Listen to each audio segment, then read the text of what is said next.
eliminating the four-seam fastball, and then adding a lot more changeups.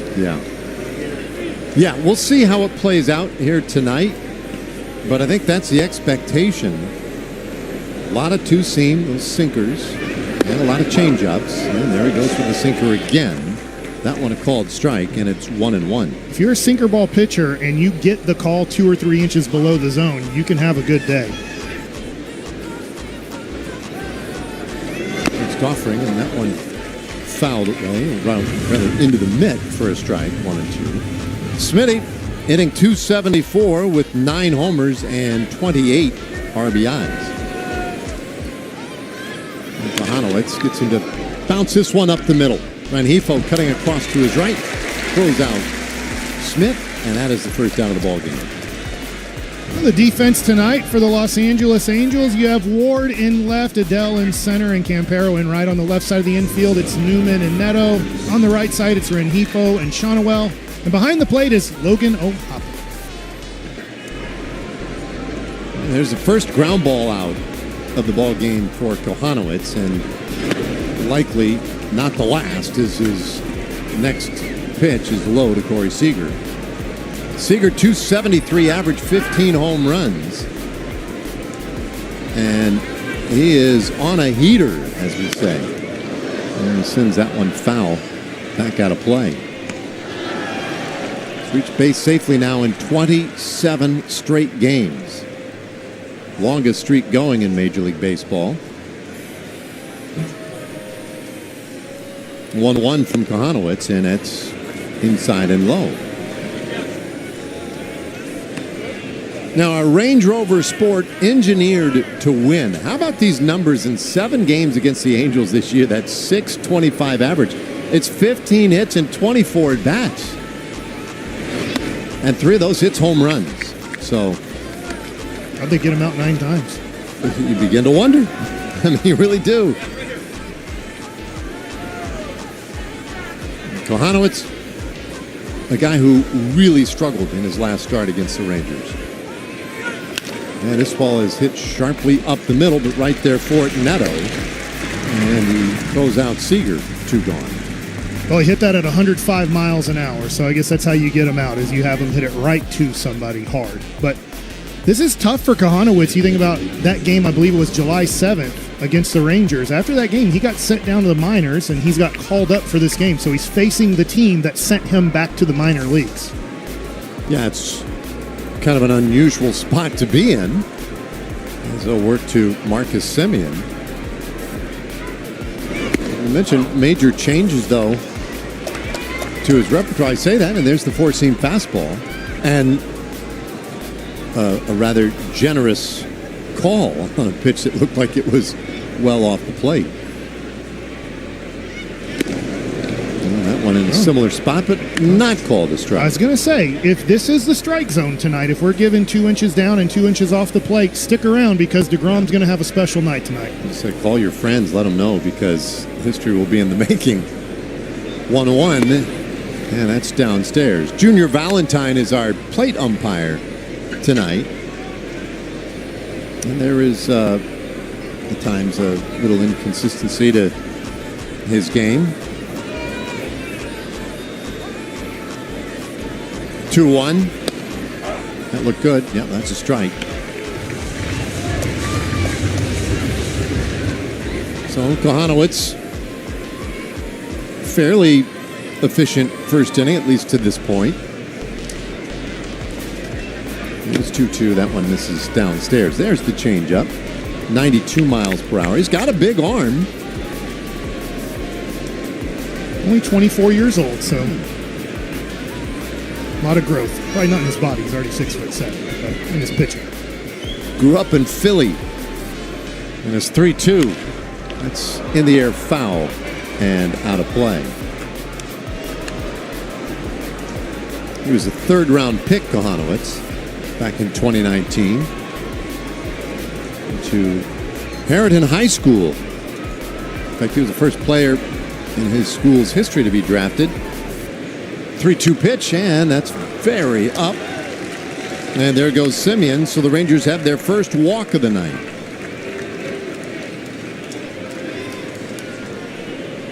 It gets Garcia to the plate. I feel like that's been maybe a slightly undertold story in the resurgence of this Rangers lineup has been their ability to draw walks and just get some runners on. Garcia takes way in. Well, if you can make the starting pitcher average close to 20 pitches per inning, which is above average, then all of a sudden that fourth and fifth inning, that guy's a lot more tired. Too many times early in the year, the Rangers were through 5 innings and the starting pitcher had less than 70 pitches against him. Garcia chasing the four-seam fastball. In his last start in the minor leagues, Johanowitz did not throw a four-seam fastball, not one. Which had the Rangers thinking they may not see one tonight, but he's already shown it a couple times in this first inning. In fact, there's another one. In fact, it looks like he's not going to sink the ball against Adolis Garcia. No, he looks like he's committed to pitching him with the heat up in the zone, which a lot of teams have done. Simeon will take a lead again. 1-2. And that's fouled off. His changeup does have quite a bit of movement. It's not something that really fools you too much with speed because he's only taking 4 or 5 miles an hour off of it, but it does have a lot of down and in movement to a right-hander.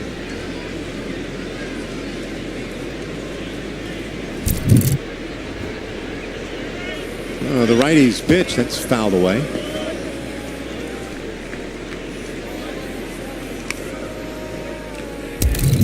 Well, this is a good job by Garcia. The ball's above the zone. You'd love for him to lay off, but when he commits to the swing, he's able to foul it off and live for another pitch. Hoping to get a mistake here with 2 strikes.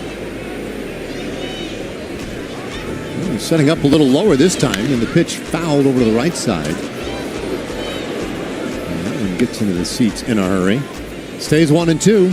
And from when you mentioned 13 pitches for Kohanowitz and the inning was looking efficient, now he's 10 pitches later, and now you're going to see 23 pitches at least in this inning. Yeah, which means, really, decent work by the Rangers, regardless how this thing ends up. This is a very deliberate move on that throw over to first. That was not the move that he would use to try and pick a guy off. At least I assume that to be the case. You're not going to pick off many doing that. 1-2. And a swing and a miss on the sinker. Garcia strikes out. First strikeout of the night for Kohanowitz. And it gets him through a scoreless first inning. Win-win.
He starts. He has a 191 batting average against, a 228 ERA, and the Arsenal fastball, slider, change, and curve, and you see the 3rd highest usage rate among MLB starters with that slider.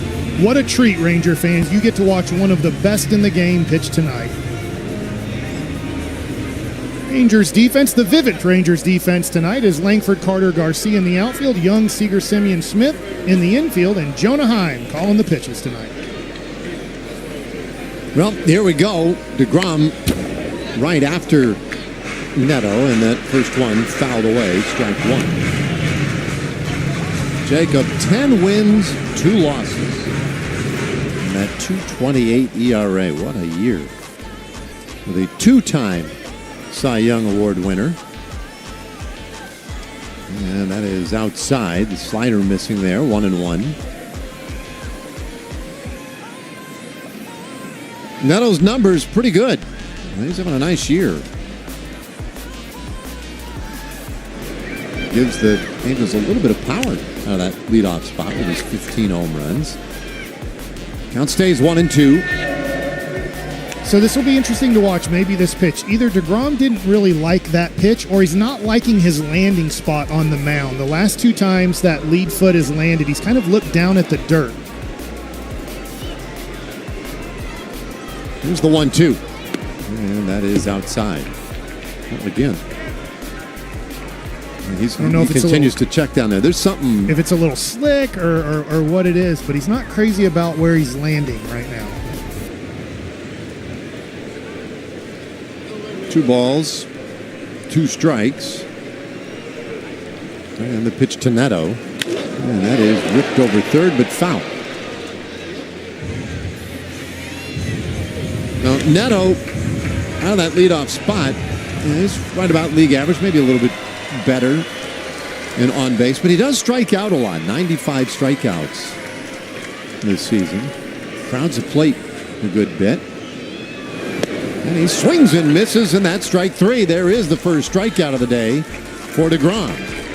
How about this changeup right here? Watch this ball. He pulls the string here. See you later. That ball looks like it's going middle. He turns it over, and it just dies right below the zone at 89 miles an hour.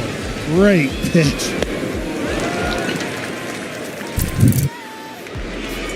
So now Trout, and he'll take a slider in the dirt. It looked like he got on the side of that changeup a little bit.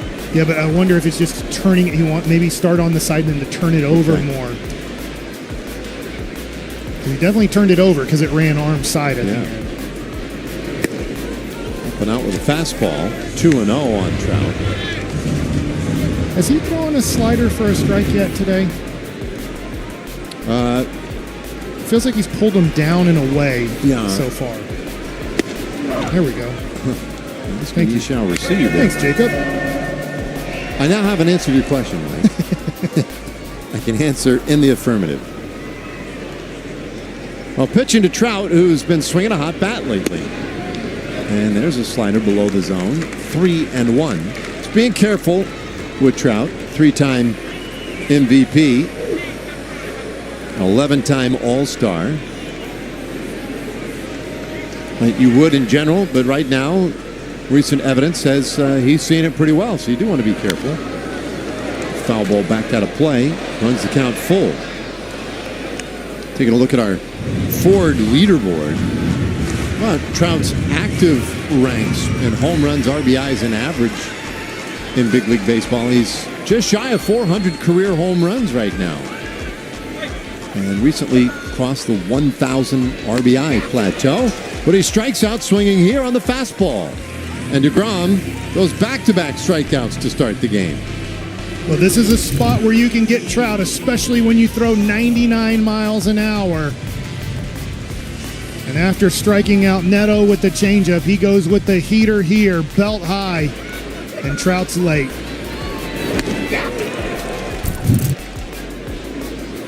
Now, Shonowell. And he'll foul that off to the left. This might be the toughest at bat in the lineup for the Angels. 282 average you see there. Getting on base nearly 37% of the time, and he does not strike out very often. And he pulls that foul. Well, he's in trouble of it now. You don't like his chances at avoiding the strikeout? The way DeGrom is throwing so far. Now, he hasn't had his slider so far. I have it down as 6 sliders, 2 for strike so far, but He dropped in a curveball to start off this at bat. He has the fastball where he wants it, and he has that changeup so far where he wants it.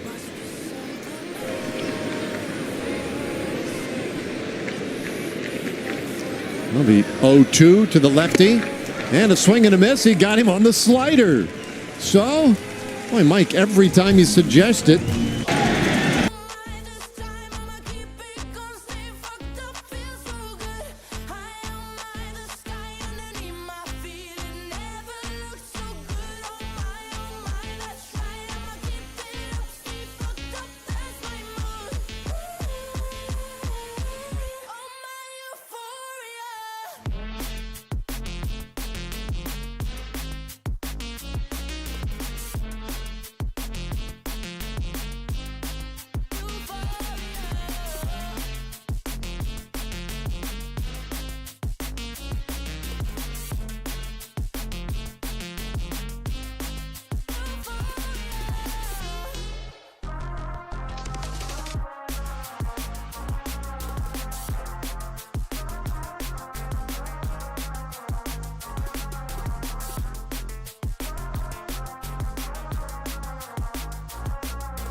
pretty close to heaven now. Moments of euphoria. I am never coming down.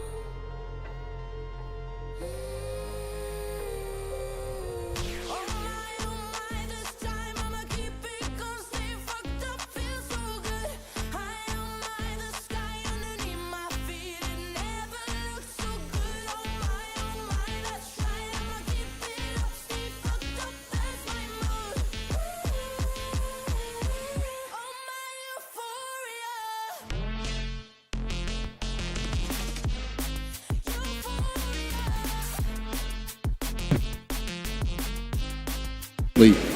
off the injured list.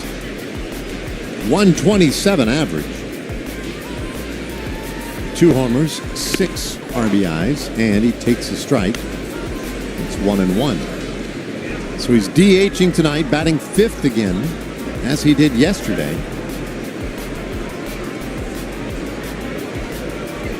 And the 1-1 pitch, and he'll bounce it weakly toward the mound. Johanowitz will scoop it over to first in time, and Peterson retired to begin the second. Here comes Wyatt Langford.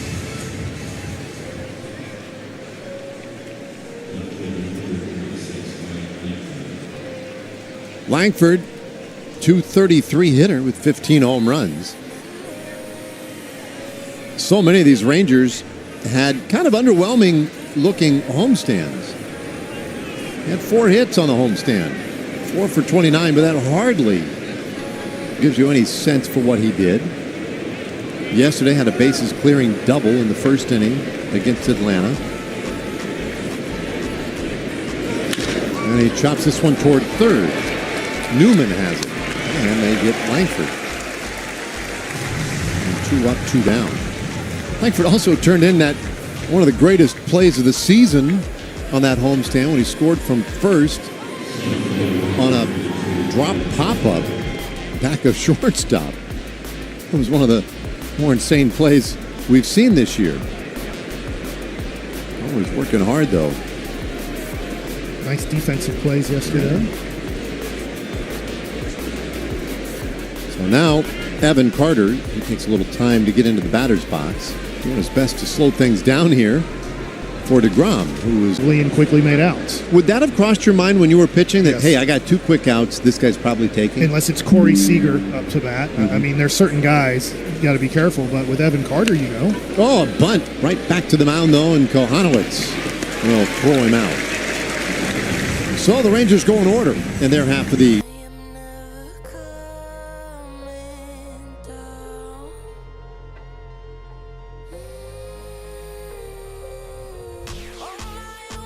This time I'ma keep it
Yeah, he's been doing a lot of work back there.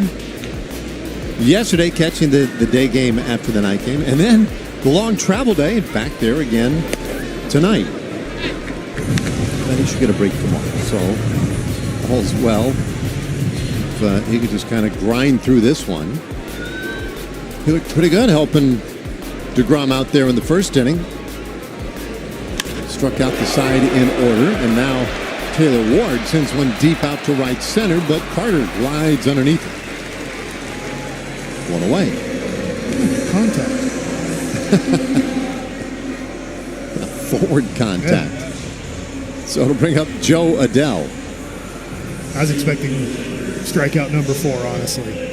With Ward, yeah, Ward, I mean, he's probably the likeliest candidate in their lineup to strike out, but he put it in play. Adele, he'll strike out a lot, but he also can swing for some power. He fouls this one back out of play. I think the other thing that DeGrom has in his advantage, not only his reputation for his career, but starting off this game with 3 strikeouts, those Angel players in the dugout are like, I'm swinging early because I don't want to get to 2 strikes on this guy.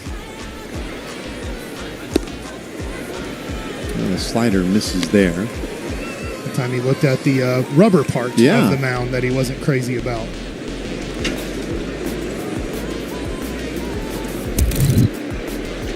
Not a lot that he loves about this pitching surface. This is down the right side, fouling out of play. Well, he's 5 for 5 and getting to 2 strikes on every hitter.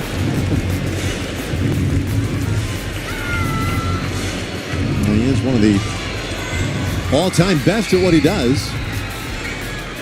I feel like he's got a pretty good chance of overcoming whatever inconveniences may exist out there. Here's the 1-2.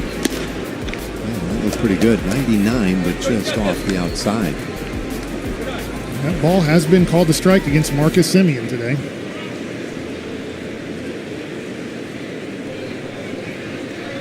Here comes his 2-2. And this slider was wide, and again on an appeal, Marvin Hudson said no. Close. Probably the right call, though.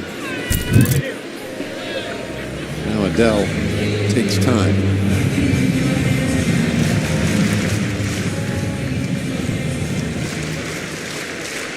Opening game of this 3-game series here. We recently had a 4-game series here in Anaheim. The 3-2 pitch, and that's high in the air.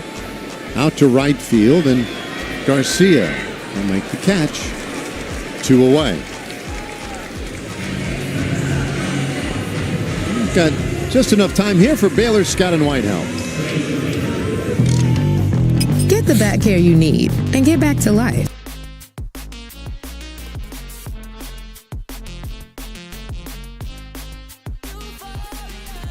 All right, 2 fly ball outs this inning. Here's Logan O'Hoppe. Yeah. That mound. Somebody fix the mound from a man. He does not like. 2 out of 5 stars. Would not recommend. Here comes a 1-0. And I take it back. 1 out of 5 stars. But only because I couldn't give 0. He's looking at his shooter like, do I have clumps of dirt on my spike that it's not sticking in there the way I want? O'Hoppe has 18 home runs this year. And he lifts this one into the outfield. Garcia, plenty of time to get there. And it's a 1-2-3 second inning. So DeGrom back into the dugout. Not all that pleased with the I am never coming down.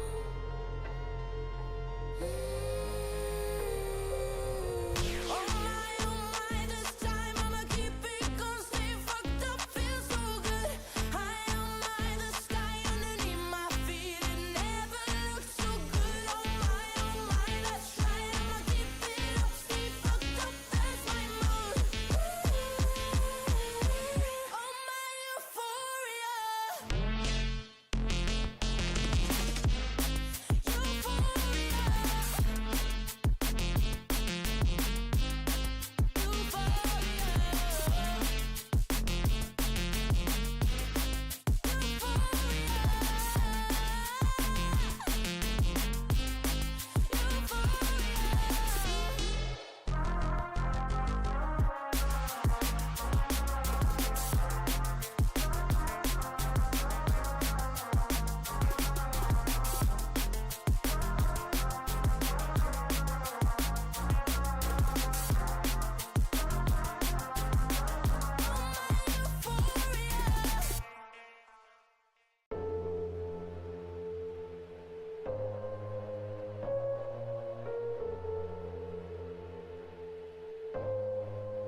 be something heaven sends. Payback for the love I spent.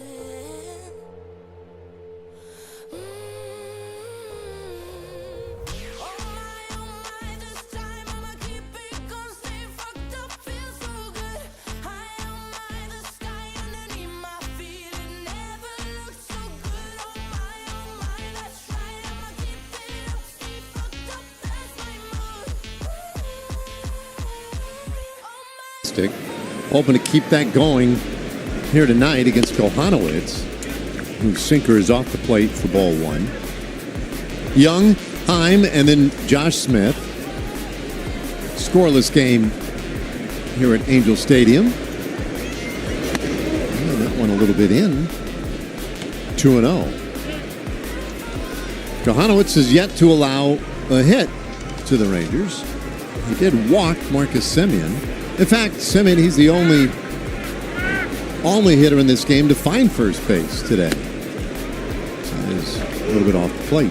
The last time he pitched against the Rangers, it was 2-0 after 2, and he couldn't get out of the third inning. He gave up 7 in that third inning and only got 2 outs. He was so flustered, he forgot there were 2 runners on base at one point and just pitched out of the windup and balked. Here's a 3-0. And that does catch the corner. Yeah, in that outing, he ended up 2 2/3 innings pitched. He left trailing 6-0, but then 2 more runs scored after he left that were charged to his line. 3-1, bouncer third base. Newman is there, and he throws out Young. Another ground ball out. 6th of the night so far for Kohanowitz. And no ball to the outfield. Yeah, that is what he does. He is a ground ball specialist. And Jonah Heim steps in.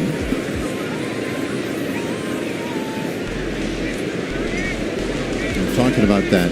You see the 53% ground ball rate. But we were talking about the idea that he was perhaps going to have a fairly dramatic change to his repertoire tonight. I don't think that's really played out. Heim takes a strike, and it is 1-1. Now, one of the things is, they were talking about no 4-seam fastballs last time out, at least in the minor leagues. Rangers went 2 for 4 against his 4-seamer in that start a couple of weeks ago. That's low. And instead, what they really wanted, he does have a good sinker. They wanted him to really get that pitch back and really hone it in and use that to get ground ball outs. Well, the Rangers tore up his 2-seamer in that game on July 10th. The Rangers went 5 for 8 on that 2-seam fastball and had a 75% hard hit rate. I mean, they were just pounding it. I asked Booney about it today. He said, yeah, listen, we don't mind that sinker. Go ahead. That's inside. And I think that got his, it just missed. It's ball 4. It didn't bounce off time at all. Bounced in the dirt. And the Rangers had their second walk tonight. Well, he's thrown a lot of sinkers so far tonight. That's his main pitch. Only a few off-speed pitches. Yeah, we were expecting a lot of changeups, but that has not played out. Anyway, he's got the top of the lineup now, second time through. And Smith takes very high, ball 1. So now we'll see, since these Rangers hitters have all seen what he has tonight, what kind of adjustments they make. Smith takes down the middle for a strike. 1-1.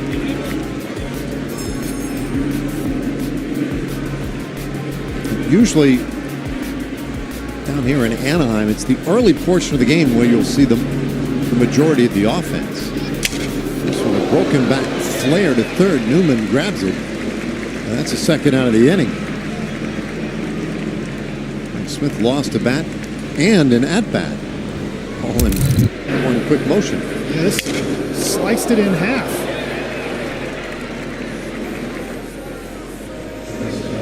and on the hands. And I always remember when that happened to Sammy Sosa and he ran after the bat instead of running to first base. Yeah, and all the marbles and whatnot that came rolling out of it. Little rubber balls. So now Seager, and Kohanowitz runs one inside. Rangers had that brilliant homestand and hoping to take some of that momentum onto the road here. And if there was one guy who really did have a big homestand, it was Corey Seager. Whoa! In the dirt all the way to the backstop, and that one races past O'Hoppe, allowing Jonah to go to second base on the wild pitch. This, I don't think that ball makes it to home plate in the Little League World Series.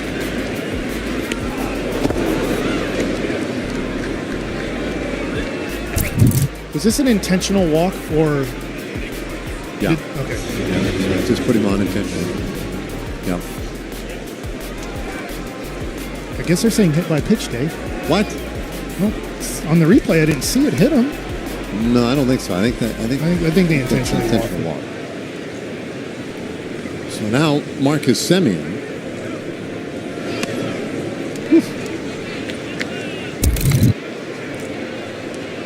They're not calling it a hit by pitch.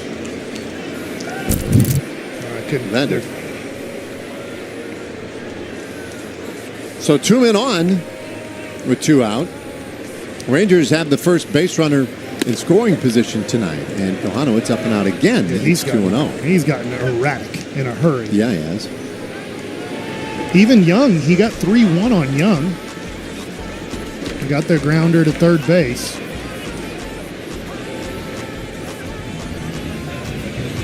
Hoppy out there to help him out a little bit. And maybe he could be a little distracted, too, by having Heim behind him now at second base. Okay. Yeah, intentional walk. So again, they've gone back and forth again. This is a moment ago. Our official score said that was a hit by pitch. That's clearly not a hit by pitch. They intentionally walked Seager. 2-0, and that ball's hit well out to left field, but right there forward is Ward, and the inning is over. So is the controversy on how Seager got to first base.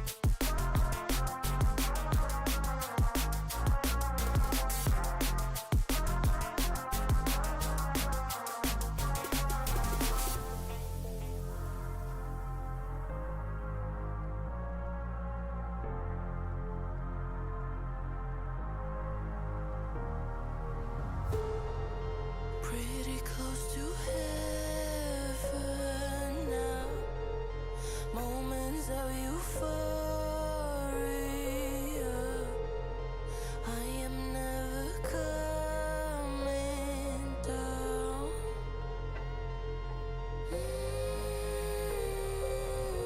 Oh my, this time I'ma keep it going. Stay fucked up, feel so good. High on the sky underneath my feet. It never looked so good. Oh my, that's right. I'ma keep it up, stay fucked up. That's my mood. Oh my euphoria.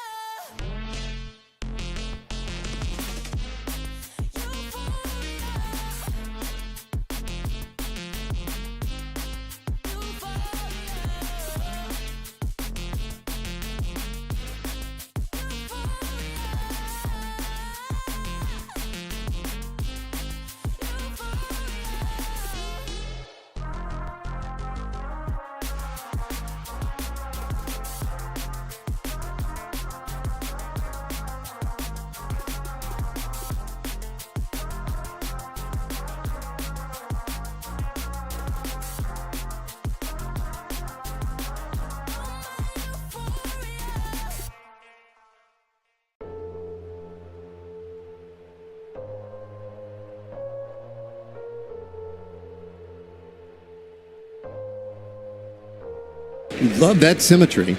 Here is Rengifo. Nice Rengifo, switch hitting second baseman, and he hits one on the ground just past Semien.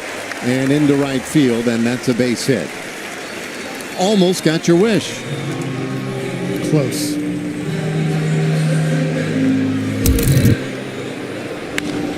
Well, hit off the end of the bat. Simeon got a glove on it, but didn't get to the pocket. Good effort. Well, I'll take a ground ball here for 2. That'd work. Gustavo Campero, the batter, right fielder.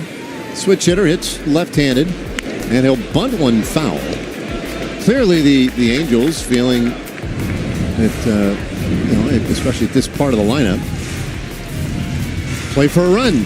Just try and get something off of one of the toughest in the league. Yeah, if he's bunting to third, it should be. He is bunting for a hit the way he squared there, but there's no way to get a hit bunting it to third where Young's at. Now he's swinging and he fouls that one away. It's 0-2. So Campero, who's hitting 118 this year,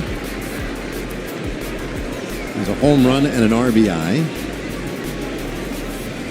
And not in a great spot now, 0-2.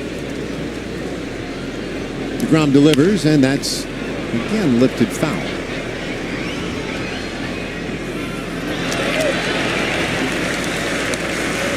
Stays 0-2.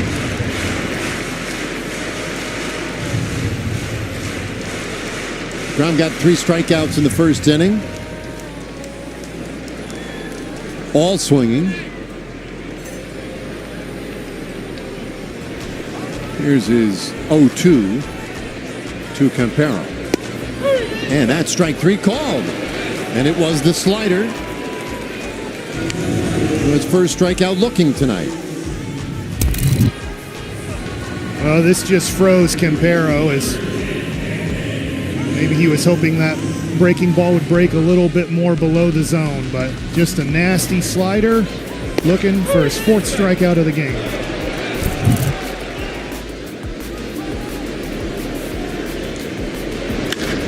Now first pitch swinging, and that's lifted deep out to left. Newman challenging the wall. It's gone. Kevin Newman, just his 2nd home run. And it gets the Angels on the board. There's a little surprise party. 2-0 Los Angeles. Very surprising. DeGrom throws a slider. It never slid. I thought it was a changeup the way it never broke. But it was a slider that didn't break. Newman hit it well off the bat and got enough of it to put the Angels up. Isn't it crazy that you think DeGrom's throwing the ball so much better than Kahanowitz right now? Like if you're just comparing pitch by pitch. Sure. And yet it's 2-0 Angels. Baseball. Very odd game. Can't predict it, Susan. 1-1 to Neto.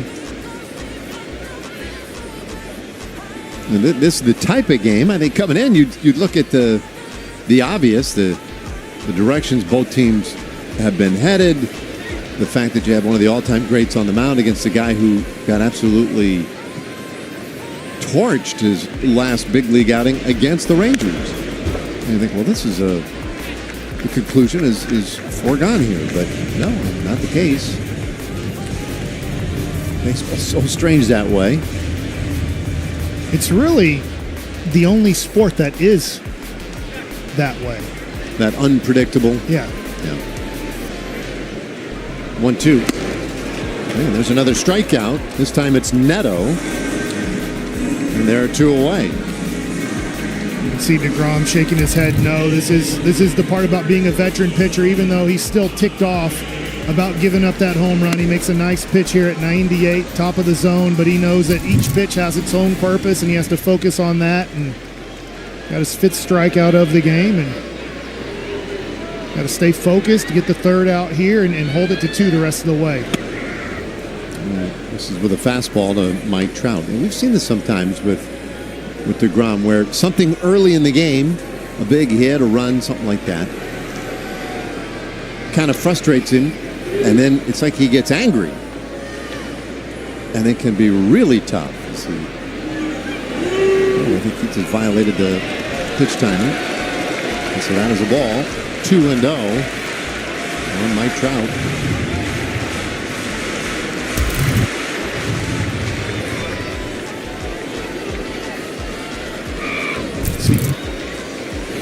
It was a swing and a miss. So I just by learned Trout. something here. So he started his motion, but now you can't stop your motion, or it's a pitch violation out of the windup. Because he started his motion at 2 with the clock. Yeah.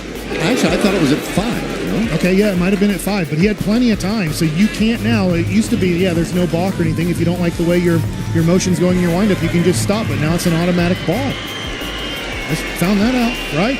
Yeah, I guess I don't think I'd seen that before. The 2-2. And there's a swing and a miss. A fastball right past Trout. And he strikes out the side again. But the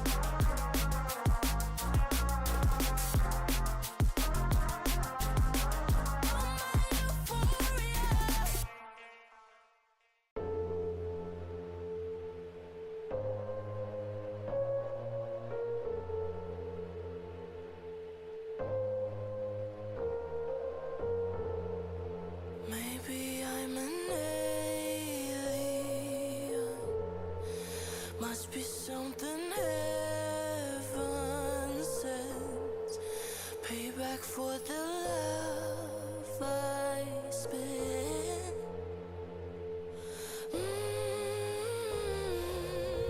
Oh my, this time I'ma keep it gonna stay fucked up, feel so good. High on my, the sky underneath my feet, it never looked so good. Oh my, that's right, I'ma keep it up, stay fucked up, that's my mood. Oh my euphoria.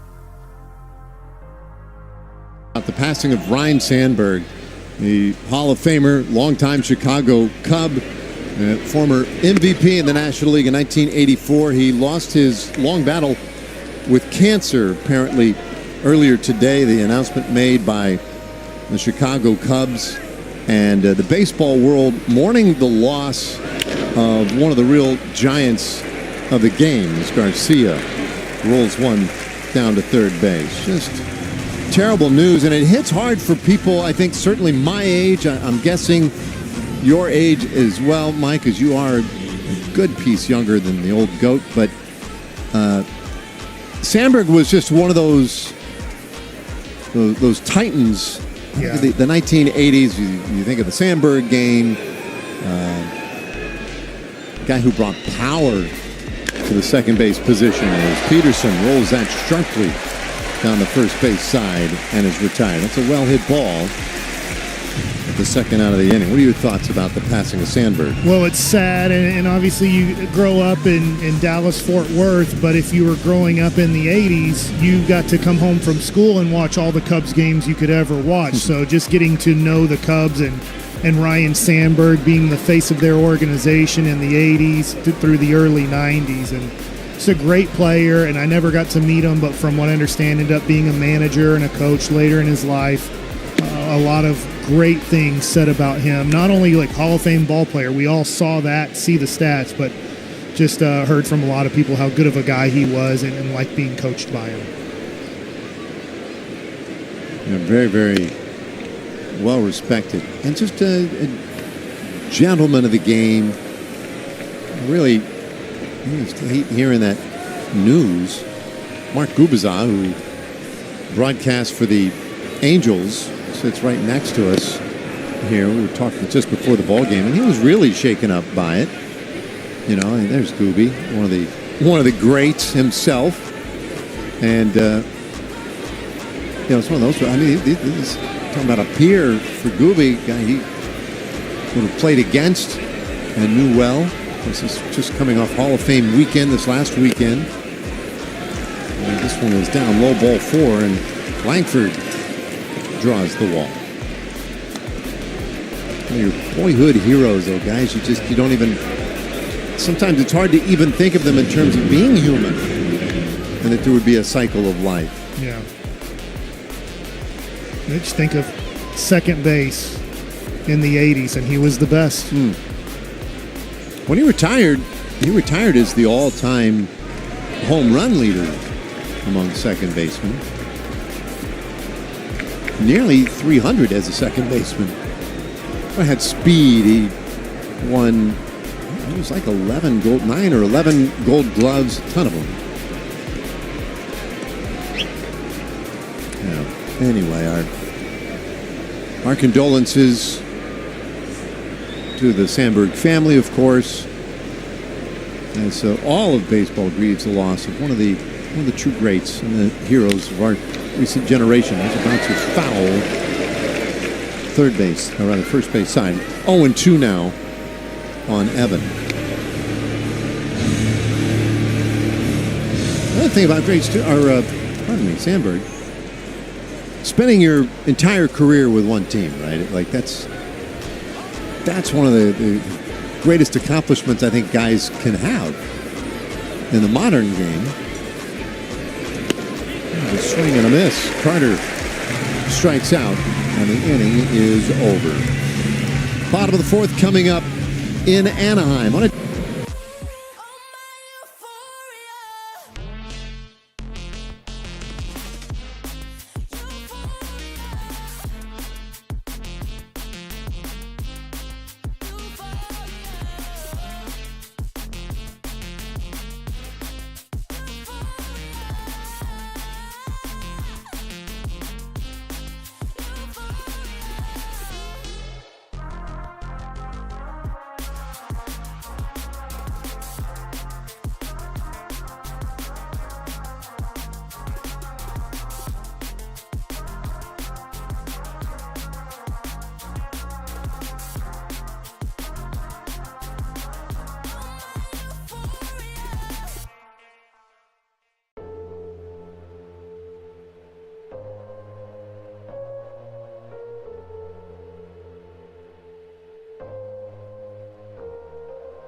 Maybe I'm an alien. Must be something heaven sent. Payback for the love I spent.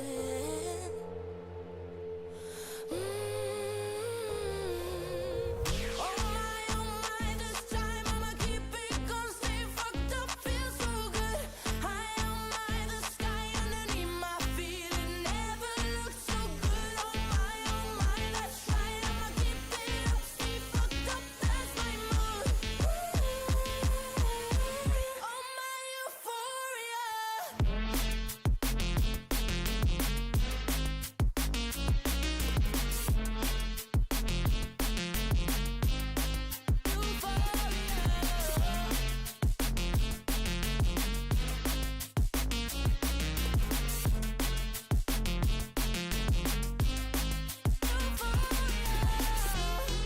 Rangers, although right now trailing 2-0.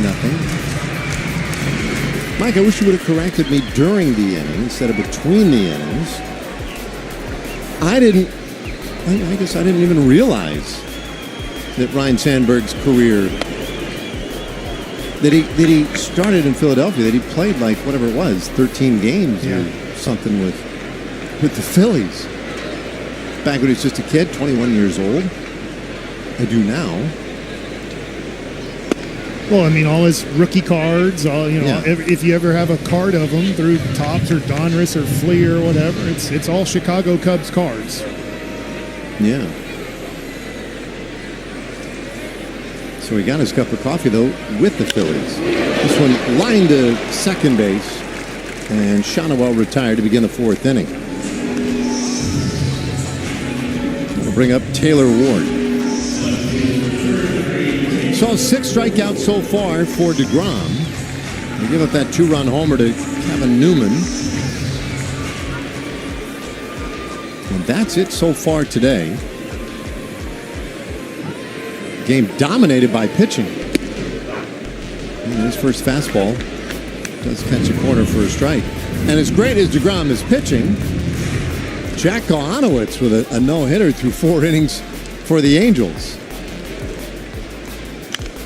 He couldn't get through the 3rd inning last time we saw him. I guess Kohanowitz, I would say, is effectively wild tonight, where at times he's missing his spots by feet, not just a foot, but he hasn't given up a hit, and he's worked around the walks.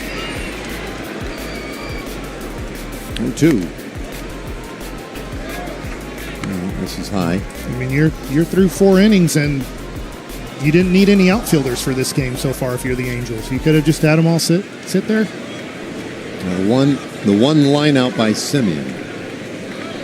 Oh, that's right. And that ball was hit well, too. Yeah. Oh, right over our head with that foul ball there by Taylor Ward.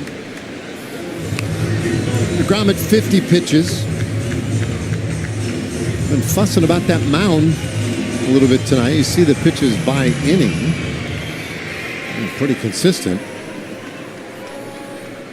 1-2. And that's low. You know what I'll look at next inning? I just haven't put my eyes on it, is where Kohanowitz pitches on the rubber. DeGrom is on that first base side, and maybe if they're both pitching in the same area, that can cause issues. Because both guys are, using their spikes and digging in the same area. DeGrom 6'4", Kohanowitz 6'7". It looks like they're both pitching from the same side, because the other part of the rubber doesn't look like it's being used at all. 2-2. And a swing and a miss. There's his 7th strikeout tonight. Ward fans. There are 2 gone. Look at that pitch. Looking like it's going to be a fastball 70% of the way on the plate for a strike, and then it just dives down and away. The big-time strikeout pitchers can make their strikeout pitches look like strikes 80% of the way and then just dive out of the zone last second.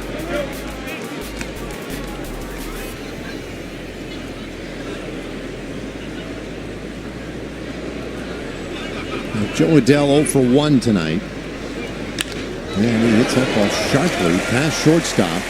Oh, that's a base hit. Adell, it's an aggressive turn, but he'll hold with a 2-out single.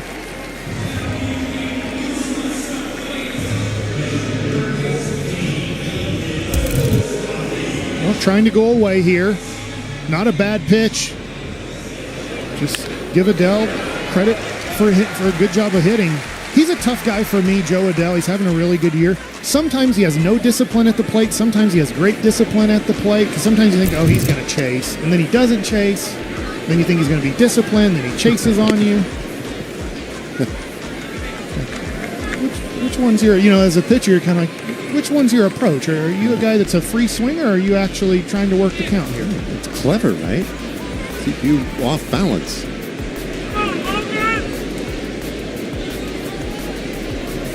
Hoppy waiting, and the 1-strike pitch. That one is in there for a strike. 0-2. Nice pitch. I think it's kind of maybe the way hitters have to face rocker for the Rangers. Are you throwing a cutter tonight? Are you throwing a slider? Are you throwing a curveball? Like, what are you doing tonight? Because it's different. It seems like every 5th day.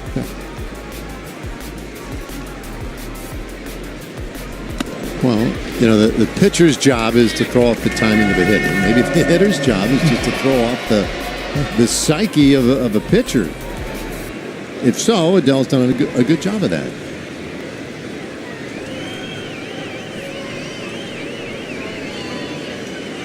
One-two to Hoppy, and he lifts that out into right field and drifting toward the foul line, but Garcia able to make the catch, and the inning is over. So we are through.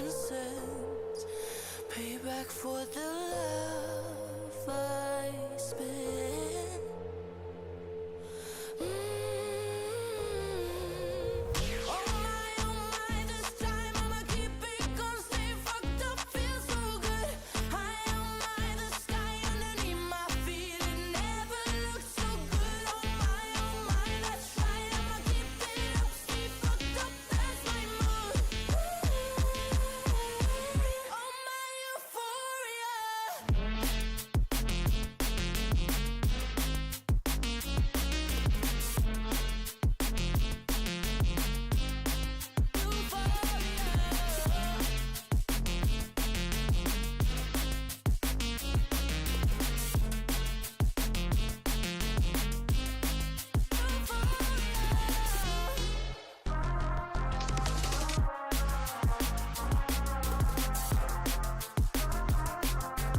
huge accomplishment.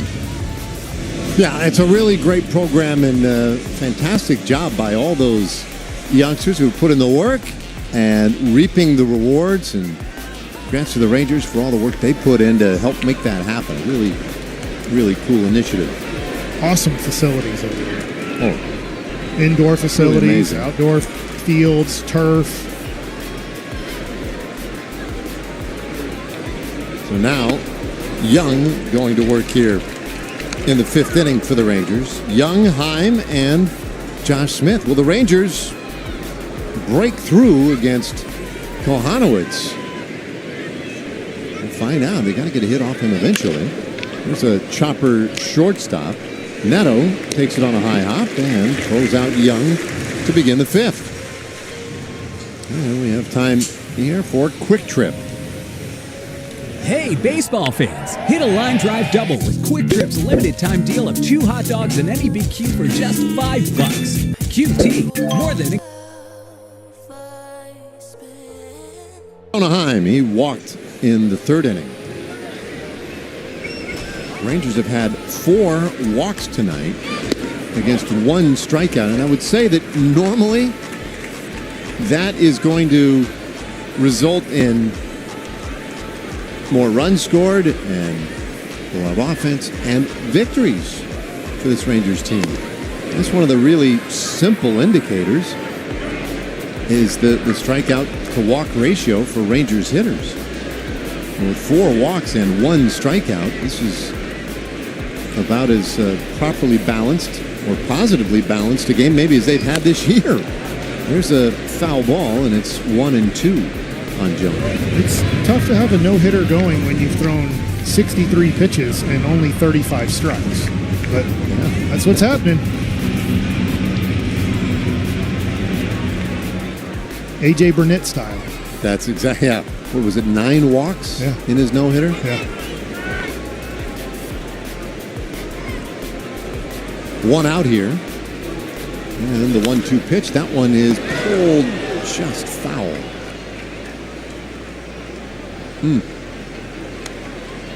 I'm trying to sneak that one inside the line, but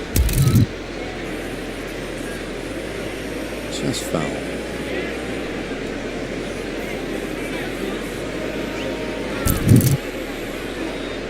So Kohanowitz, he's been playing with fire a little bit here tonight, but he's also gotten the Rangers to hit a lot of balls on the ground. And there's his second strikeout of the night. Pardon me, third strikeout of the night. Well, after sinking so many fastballs, that one just rides and stays up. And that's really tough as a hitter. Same speed with the sinker and the four-seamer, and you're expecting maybe that fastball to dive down a little bit, and it just stays up.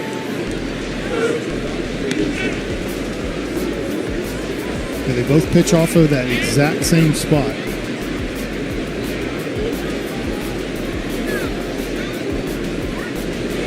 This ball hit out into right field. Campero is deep, goes into a slide, and that one's past him. Bangs off the wall, and Smith will head for third, and he can tiptoe in with a triple. And Campero left his feet. It was really just a matter then of would he keep him from the inside the park home run. Yeah, good job by Josh Smith getting the triple. Hits this ball pretty good down the line. And it's a good effort by Campero, but maybe not the smartest move to dive here. The effort's there, but he doesn't come close to catching it, and he turns a double or maybe a single if he makes a great route on it into a triple, but they're not going to let Corey Seager hurt him tonight. So an intentional walk to Seager, second time tonight. The Angels have done that, and the Rangers have runners on the corners with 2 out, and they'll instead work to Marcus Semien. Semien hit it well last time. Yeah. Line drive just right at the left fielder, Ward. Yeah, interesting that that would be the choice. Although, I mean, you get why you might want to avoid Seager. It certainly makes sense. But Semien against Kohanowitz, 6 for 12 coming in. I think that's pretty good.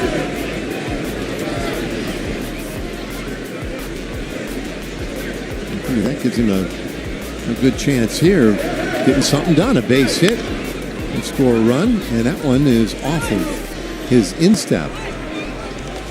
Foul ball, and Junior Valentine having some words with the Rangers bench. I'm not sure what that was about. I think he might be balking. I think he came set and then moved his foot again and reset. That's the only thing I can think of is the way I was watching it. I was like, did he come set and then reset? But I don't know if that's, you're not going to complain that that wasn't a foul ball. There's going to be nothing here. It's a foul ball. We're not worried about that. Off his foot. It is low. 1-1 the count to Marcus. He did it against the Rangers that start on early July. He kind of has that hop, reset. Yeah, that is low and outside. And it becomes tough. Like, wait, when is he setting? Well, and even just drawing attention to it, as the Rangers may have just done, you can see he's a lot more deliberate about coming to that stop, but it doesn't look like he's all that comfortable with it either. There's that long hold, the 2-1, and he bounces it to the plate. I mean, he's missed with every pitch since that complaint was lodged. So he's mindful of it. So there's the foot. He keeps moving. And moved again. That's a balk. That was the balk. They missed it. 4 guys missed it in black shirts. Yeah, it's interesting that Valentine was the one to address it because you got, like you say, 3 others who also missed it. 3-1 pitch. And that's inside, ball 4. The bases are loaded. The Rangers finally get their first hit of the game. Now, suddenly they've loaded the bases. And they've got big Adolis Garcia coming to the plate. Connor Brogdon has started to throw in the bullpen, and now they're going to want to talk things over out there with 2 outs. I heard you on Rangers game day. Mm-hmm. You were talking about Adolis Garcia against Jack Kahanowitz. Weren't you? Is he 3 for 6? No, I was talking about Young. Young. Oh, okay. Yeah. But Garcia also 3 for 6. 3 for 6, though, with 2 home runs. Yeah, there we go. Yeah, a lot of guys who have good numbers against Kahanowitz.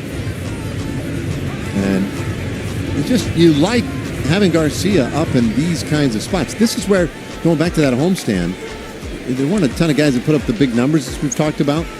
But when these moments popped up, that's when guys seem to come through. We'll see if Adolis can keep that trend going on the road here. First pitch swinging, and he chops it foul. So a 2-out rally started with the Smith triple. Seager intentionally walked. A balk was not called, and then Marcus Semien walked. Would have been a run scored on the balk. Yeah.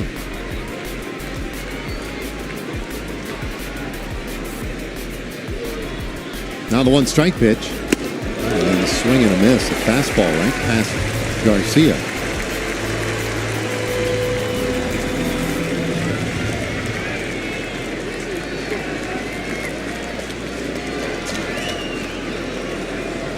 Here's the 0-2. And that's lifted into short right field.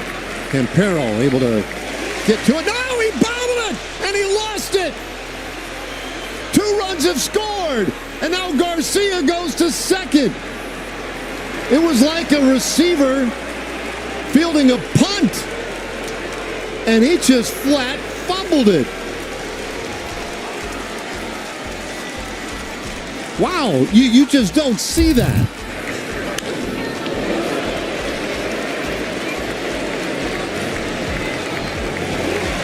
Oh, he never had it. They're going to review it. He never had it. And you understand why the Angels would say, well, maybe this was just on the transfer. It was not on the transfer. No. He never squeezed that one. Marvin Hudson. This should take 1 second. No catch call on the field. Yeah, this should not be a long review. So Garcia ties the game with that fumble right there. It was in the glove and just rolled right out. Yeah. It never stuck in there. And then luckily he didn't catch it with his bare hand. Now that being said, as we're going to watch this, and I think this is going to stand pretty easily, is Seager was kind of just walking home. Yeah. And luckily he touched home before that, and I think Simeon, running from first to third, thought it was a catch. And then Adole said, whoa, He's like, whoa, wait, whoa, whoa, whoa, whoa, whoa. And nobody was at second, so he got that one for free.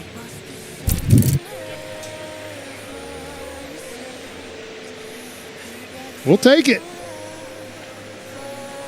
Well, that is a huge break. Here's Marvin Hudson with the news from New York. After review, the call on the field is confirmed there's no catch. Los Angeles will lose their challenge. Oh, that is a massive play, obviously. 2 runs score on the error by the right fielder, Campero. And then Garcia goes to second base on the throw to the plate.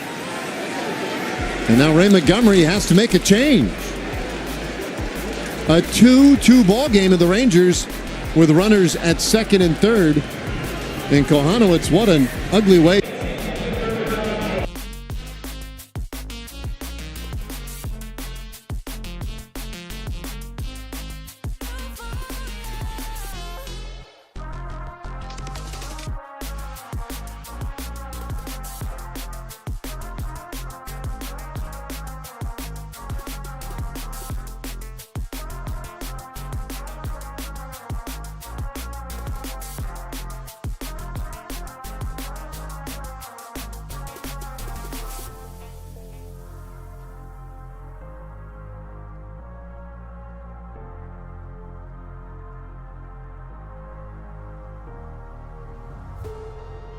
Pretty close to heaven now. Moments of euphoria. I am never coming down.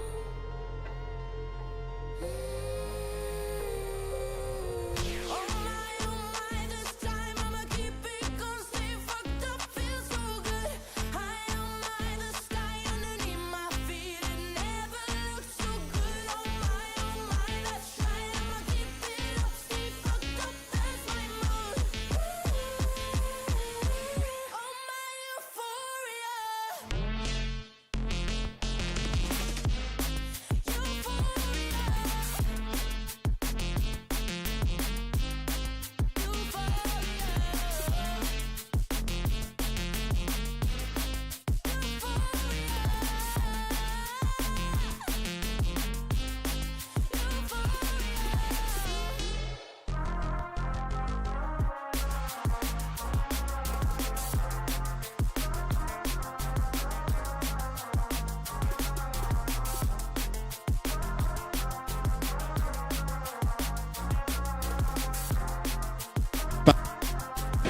And Peterson watches one in the dirt for a ball. By the way, I do think that complaint filed on the walk unnerved Kohanowitz. He was a different guy after that point.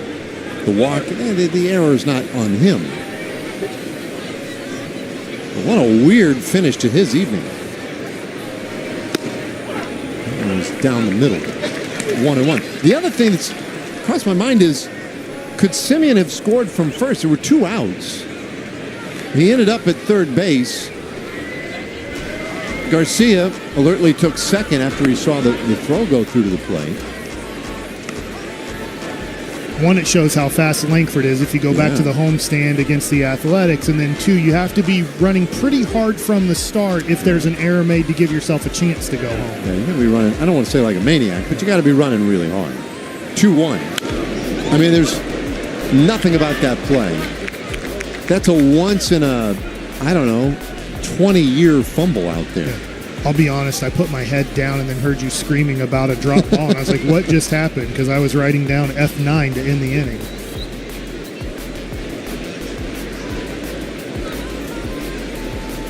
Two and two to Peterson. And Brogdon gets him to pop this one out. It might be playable. It's a tough sky. Oh, Hoppy can't see it. And that one drops foul. It is a really tough time of night. But that is not going to sit well with Angels fans as the inning will continue.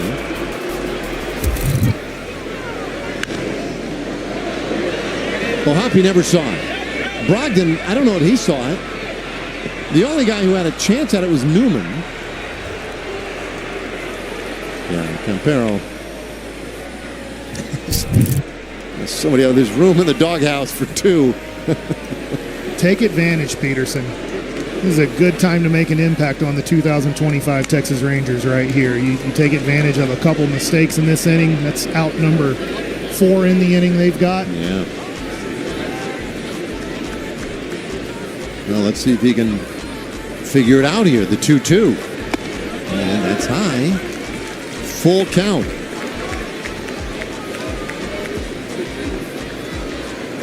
Langford. He had the race around the bases the other day, waiting on deck. He'd love to get a shot. Simeon off third, the payoff, and a swing and a miss. Peterson strikes out to end the Rangers' threat. The Rangers, though,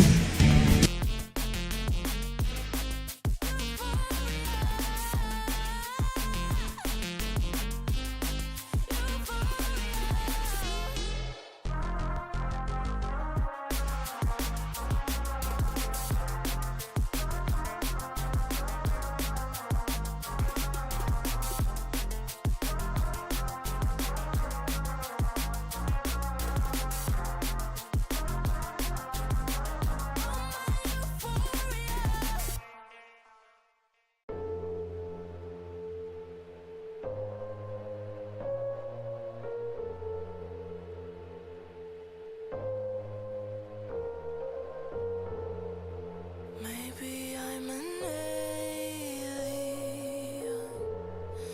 Must be something heaven sent. Payback for the love I spent.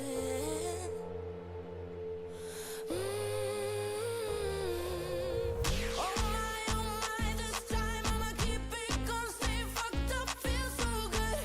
High on my, the sky underneath my feet. It never looked so good. Oh my, let's try. I'ma keep it up, stay fucked up, that's my mood.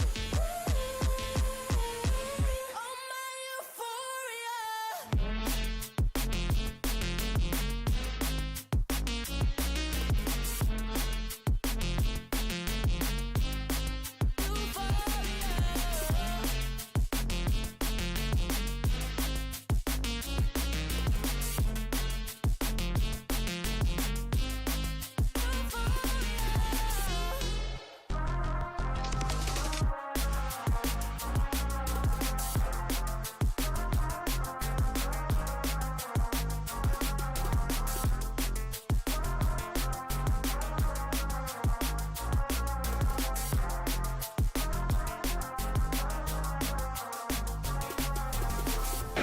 We have ourselves a new game here in the bottom of the 5th. and I'll tell you what, that is, talk about breaks. That's just the craziest thing I've ever seen.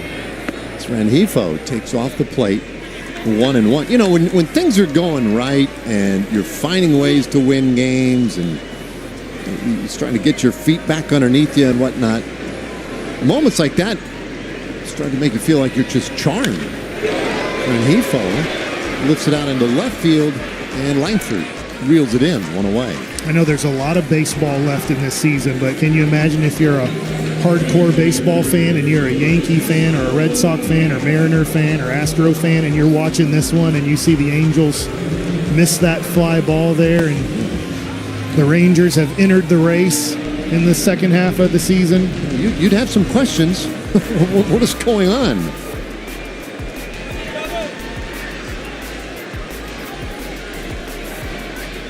So now Campero, who just had that forgettable moment in right field, has to bat against Jacob deGrom. And he struck out looking on a slider his first time up.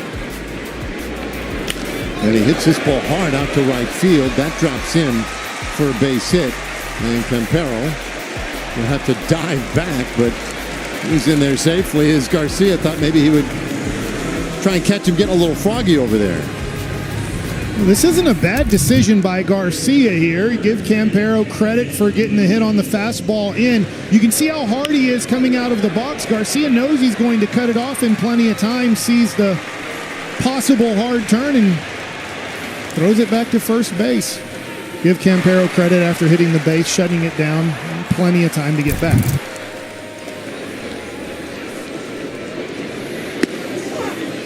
First pitch here for a strike to Newman. Newman hit the big home run. That was in the third inning that put the Angels on top early. It was off a slider that didn't slide. We'll see after first pitch fastball if deGrom goes to a better slider here. Sticking with the heat.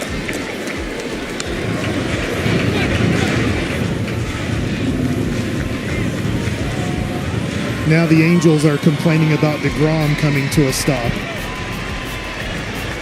Okay, well, turnabout's fair play, I suppose. Ray Montgomery, interim manager, looking on for whatever works, right? I mean, there's a line foul back our direction, just a couple of booths over. Montgomery having to take over the manager's duties here in Anaheim, with Ron Washington on medical leave for the rest of the season. 0-2, and there's a swing and a miss, another strikeout for deGrom. That is his 8th of the night. Boy, he just goes with fastballs away, and just kept ticking up. The last one at 99 miles an hour to get the strikeout.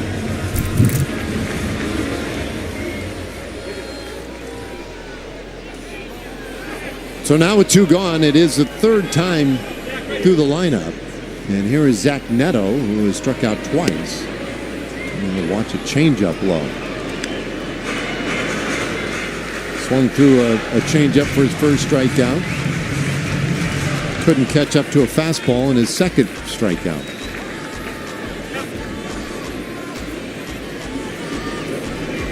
Drums 1-0. And that one is over third base, down the left field line, and heading into that corner.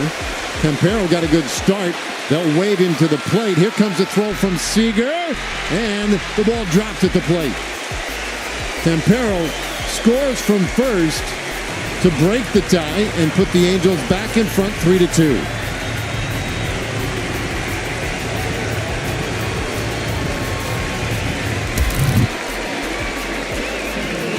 It's a fastball middle. And Langford got to this ball quick. He hit Seager. Thought he was going to be out in live action, but just a short hop throw that Heim couldn't handle, and it was going to be really close if Heim catches this clean.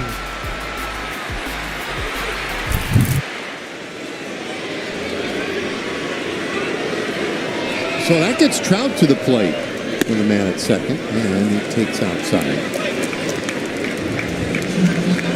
3 runs, 5 hits for the Angels. 2 runs on just the 1 hit for the Rangers.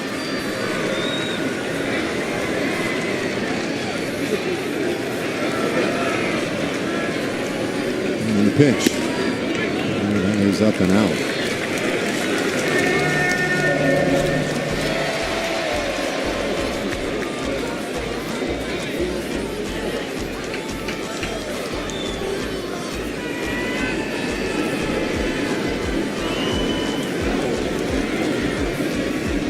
Neto, not a huge lead out there at second, but occupying some of deGrom's interest. And now 3-0 to Trout.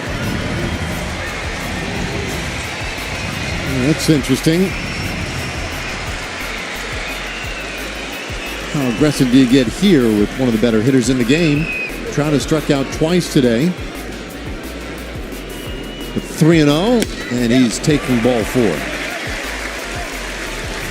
Not an intentional walk, but I think once he fell behind as far as he did, maybe the intent to challenge him wasn't quite as high. Yeah, kind of intentional walk there in the end. I was just looking at DeGrom's game log, and it's just, this is the way baseball is. We talk about it, is DeGrom has 4 games all year where he's given up 3 runs or more. And 2 of those 4 games are against the Angels. That is weird. You would think of all the teams that the Angels would be the team that for some reason can get to DeGrom this year. Yeah, I mean, in as much as anyone gets to him, right? But yes, it is weird. His 2 losses this year, one of them, Rangers were shut out by the Dodgers 3-0. The other loss was a 2-1 defeat at the hands of the Toronto Blue Jays. Got a total of 1 run of support in his 2 losses. This one is outside to Shonowell. Shonowell 0-2 with a strikeout and a lineout.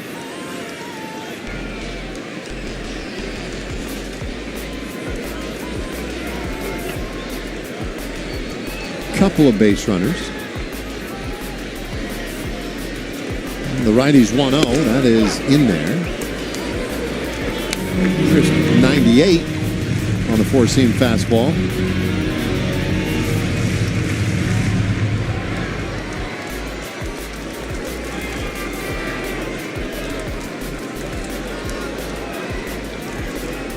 And Jacobs 1-1. And that's outside. And he did not like it.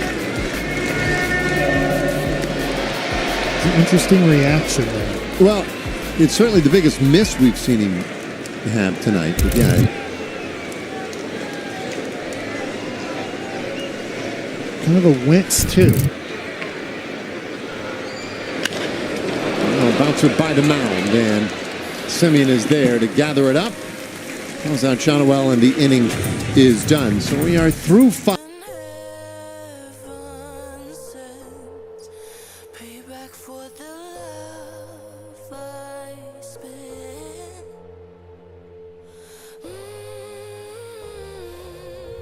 Oh my, this time I'ma keep it gon' stay fucked up, feel so good. High on my, the sky underneath my feet, it never looked so good. Oh my, that's right, I'ma keep it up, stay fucked up, that's my mood. Oh my euphoria.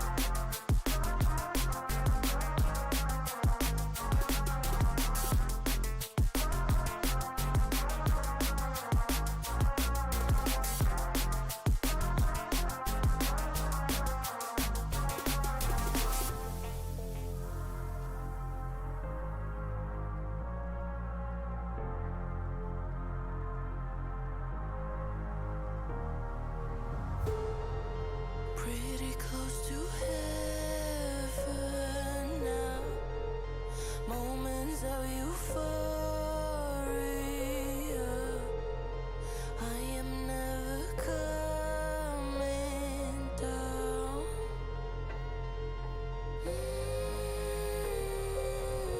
Oh my, this time I'ma keep it gon' stay fucked up, feel so good. High on my, the sky underneath my feet, it never looked. Just have had just 1 hit tonight, but they are into the bullpen, and Brogdon deals, and they're just trying to mess with the changeup as Langford leads things off in the 6th inning. Langford, Carter.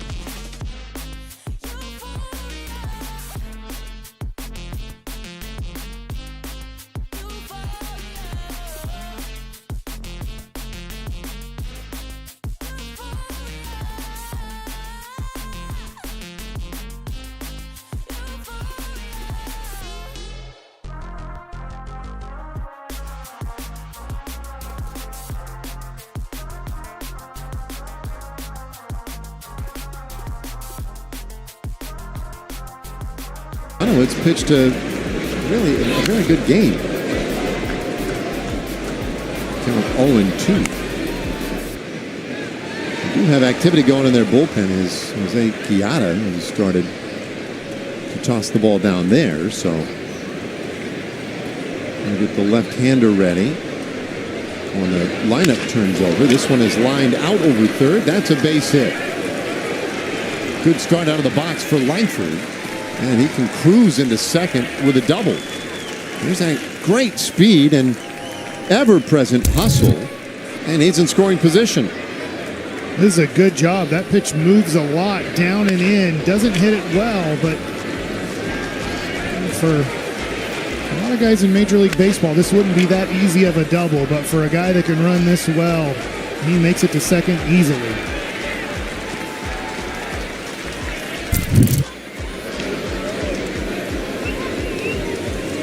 So Carter, and he lines that back to the mound, and Brogdon goes to second. That's a double play. Boy, last inning they couldn't have gotten better luck. And this inning, crushed by really bad misfortune there. Oh. Yeah, low line drive, and give Brogdon a lot of credit. That is a quick reaction from a pitcher there. He was able to catch it before it hits the ground. Not much Langford can do there. Oh, boy. And of course, helped that Neto was set up where he was. He was able to take the throw as quickly as he did. So, that's a quick line out into a double play, and the bases are clear for Josh Young.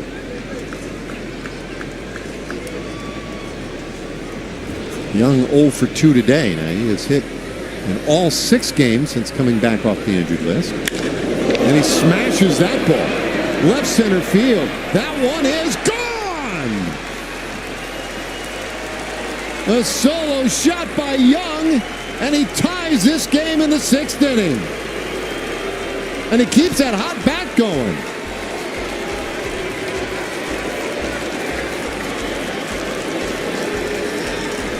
Oh, the roller coaster of emotions in this game.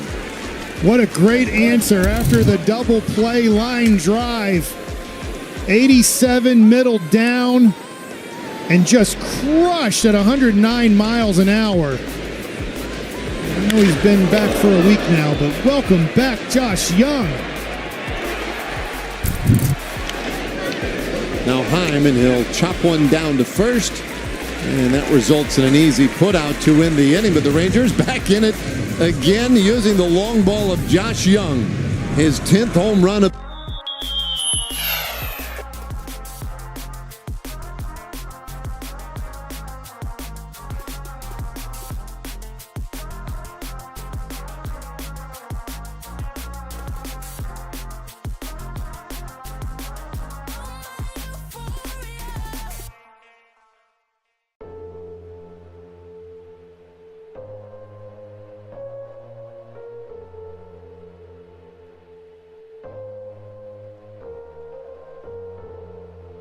Maybe I'm an alien. Must be something heaven sends. Payback for the love I spent.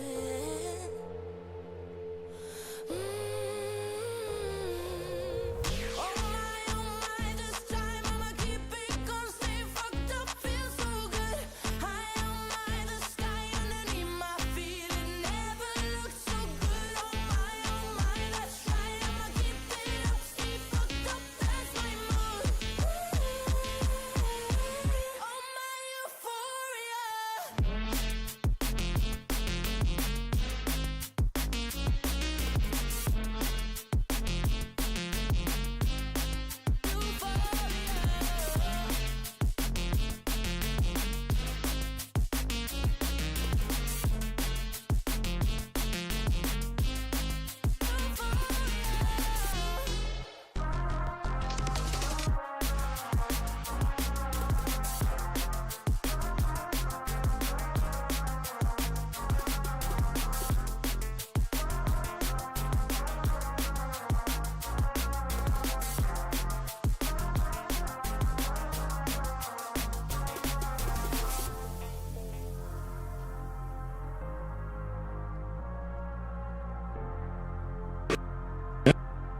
I mean, we've got a couple of days to go. Once the month ends, the trade deadline will go with it. 3-3 the game here, and the score here, 1-1 now the count to Ward. To your point of the trade deadline, I noticed more scouts at the game today. Oh, yeah.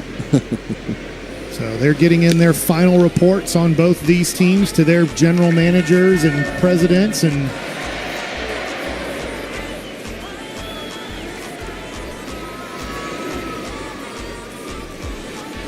2-1 from DeGrom. And that's off the plate. Is there much, do you think, that could really happen that way, right, in the next couple of days that would affect, a trade going down like that? In other words, this ball in the air, left field, that's well struck. Langford is back, and that one is gone.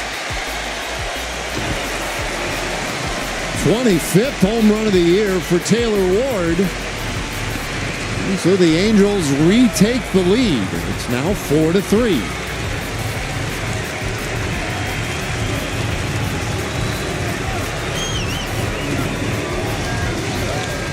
That's the one thing about DeGrom's season has been the home run ball. yeah. It's a four-seam fastball down the middle. This one's caught clean. Man, just an unexpected game here from Jake. It happens. That's why everybody usually has an ERA. But just an unexpected start where the Angels is here in Anaheim. They're the one team that has figured out how to put runs on the board in 2025 against Jacob deGrom on a consistent basis.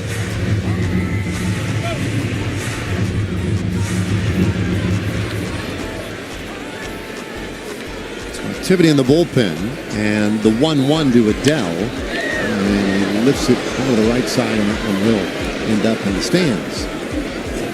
Right before the home run, you asked about scouts and what could change.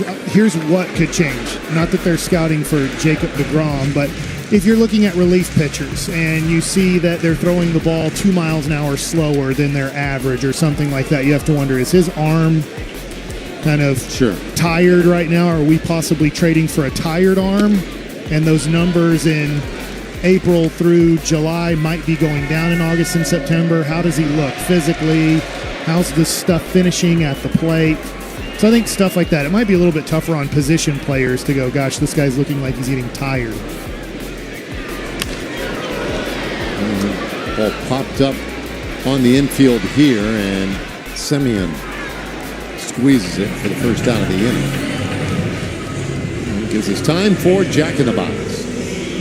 My bonus jack combo with up to 3 patties, starting at $4.49. Welcome to Pretty close to heaven now. Logan O'Hoppe has twice flied out to right field, and swings and misses at the slider, strike one.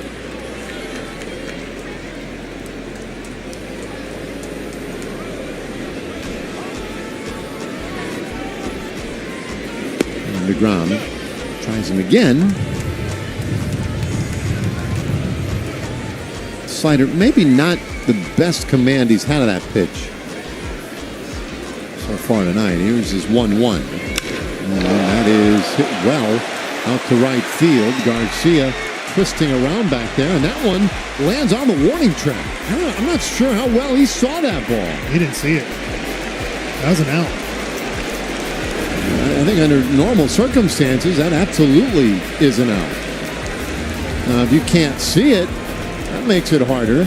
Now, the crew getting together here, it's possible that that ball grazed that video board right behind the wall and then landed on the warning track. The way Garcia went after it, you got the sense that he thought it was gone.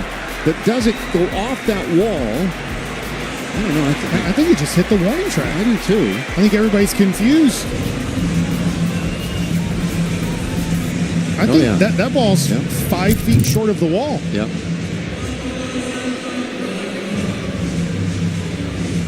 So it's gotten dark here. It should be, the sky is... Yeah, no, there's no twilight sky as an issue, or at least shouldn't be. I don't know, but that's going to end DeGrom's evening. His head hanging out there on the mound, a little frustrated with the way today's game went. They'll give the ball to Bruce Bochy, and Boch into that bullpen here tonight in a 4-3 game.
Pretty close to heaven now.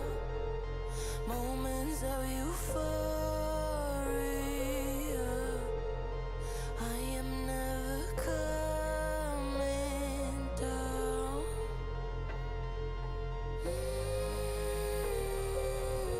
Oh my, this time I'ma keep it going. Stay fucked up, feel so good. High on the sky underneath my feet. It never looked so good. Oh my, that's right. I'ma keep it up, stay fucked up, that's my mood. Oh my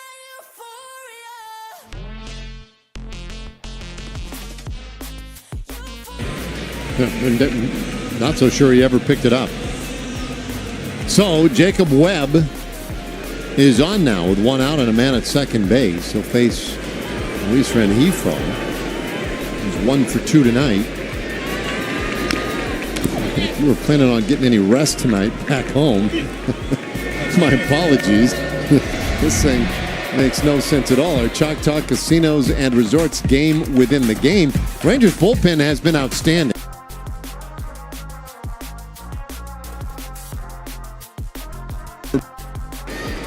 And if you're a Rangers fan right now, that's your hope, is that reality plays out tonight and it allows the Rangers to come back and steal one here. This one very much within reach for the Rangers. Certainly the Angels feel good having a lead with DeGrom out of the game now. One of the weirdest games of the year for the Rangers. There's one I remember in Chicago against the White Sox. That was a weird one. It was the last game in Chicago that the Rangers ended up winning, where there are a lot of unexpected major league plays, I would say, in that game too.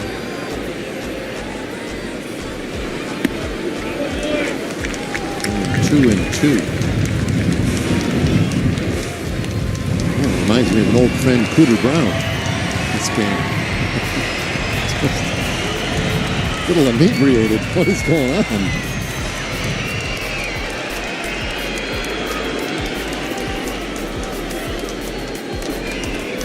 Here's a 2-2, and it's in the dirt. So, Webb now dealing with a full count on Rengifo. Bottom third of the order, but this is where the Angels have been so menacing. Rengifo scored a run. Campero waiting on deck. He has scored a run. Newman had the 2-run homer. 3-2 pitch. And that ball's well hit out to right. Garcia is back, and that's gone.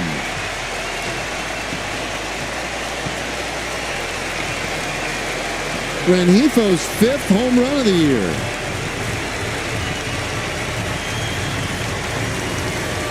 And a game that has made no sense to this point just got more baffling. Change up. And you don't want to throw change up. You want them down. And that one's belt high. And Rengifo hits it. And no doubt about that one.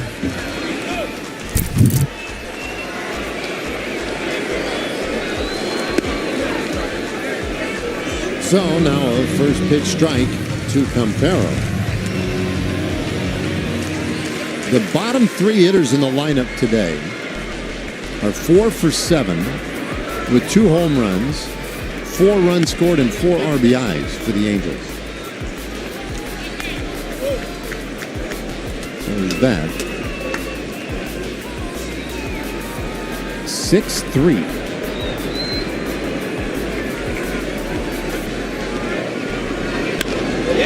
Ball smashed down to right field. Campero has his 2nd hit of the game.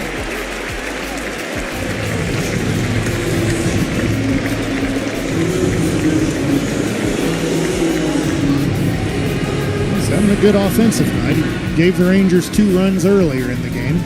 So he could have 7 more hits tonight, and no one's going to remember any of them. The only thing they'll remember from this game was that muffed punt, but Maddox has to go out there now to have a word.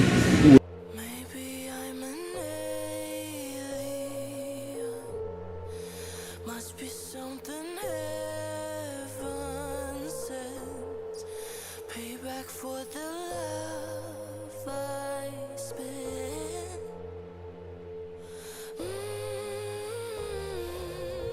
Oh my, this time I'ma keep it gonna stay fucked up, feel so good.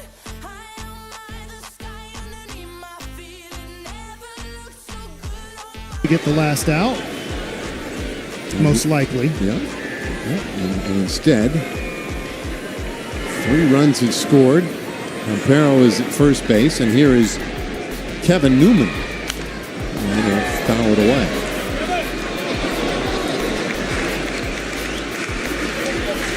He had one mistake that the Rangers didn't take advantage of tonight, and Peterson hit a pop-up to home plate, just foul.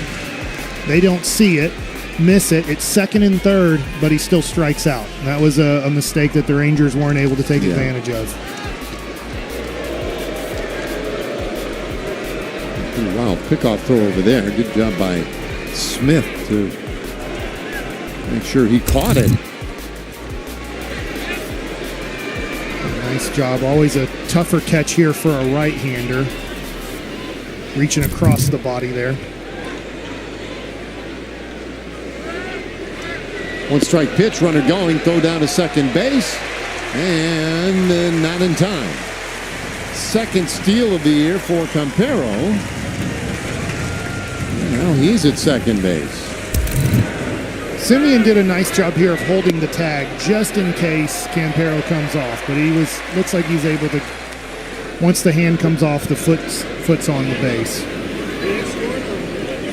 Yeah, stays on.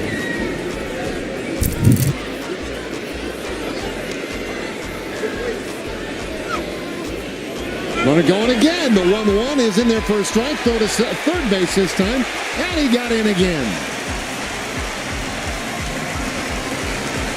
Kind of looked like earlier in the year to start the year where the Rangers couldn't hold on runners. Right now, Jacob Webb taking a long time to deliver the ball to home plate, and Campero taking advantage of it. Great jump. You got to be 1, 3, 5 or quicker to home plate delivering the ball. Anything longer than that, and it's free bases. So it brings the infield in. Campero's trying to do everything in his power to make up for that mistake earlier tonight. I'll give him credit, man. He is working hard and grinding through it. And he's trying to find an entirely different gear. A couple of hits, a couple of stolen bases. And you can see there's a little fire right now in his eyes. 1-2. And a swing and a miss. That strikeout from Newman is the second out of the inning.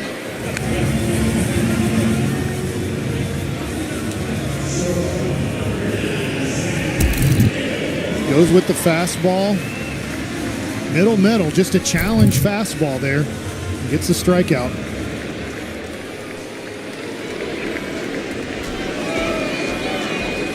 Zach Neto. And he'll take low.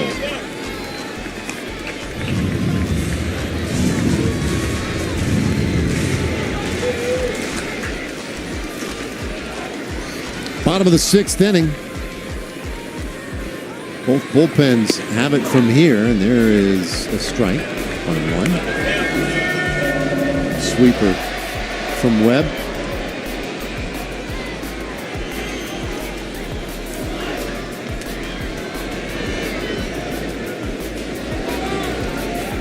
He's been on a pretty good run lately and jumps ahead of Neto here, a ball and 2 strikes. Going to be frustrated about that home run he allowed to Renifo. A 1.66 ERA over his last 18 games. Dropped that ERA a little bit.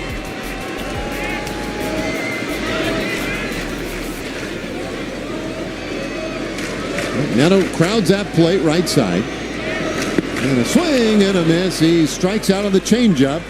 And the inning is done. But the Angels add 3 more runs on a couple. Moments of euphoria. I am never coming down.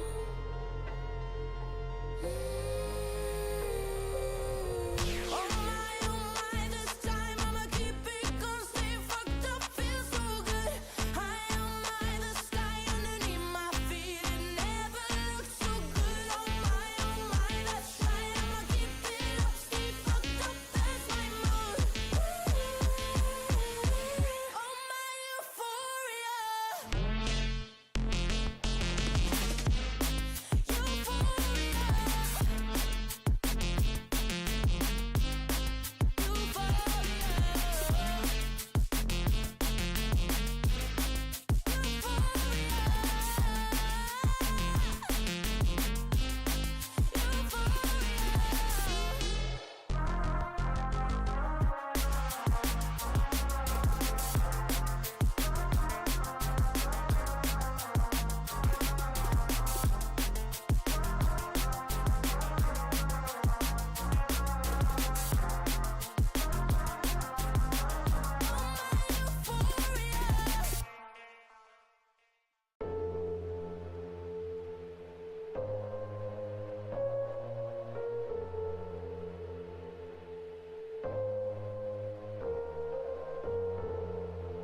Maybe I'm an alien.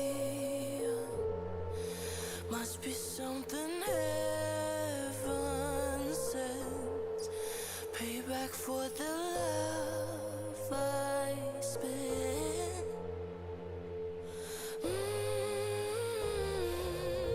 Oh my, this time I'ma keep it going, stay fucked up, feel so good.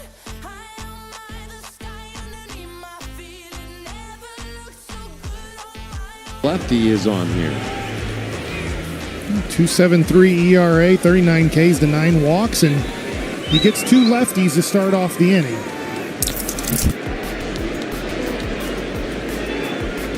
So, Quijada way up with ball 1.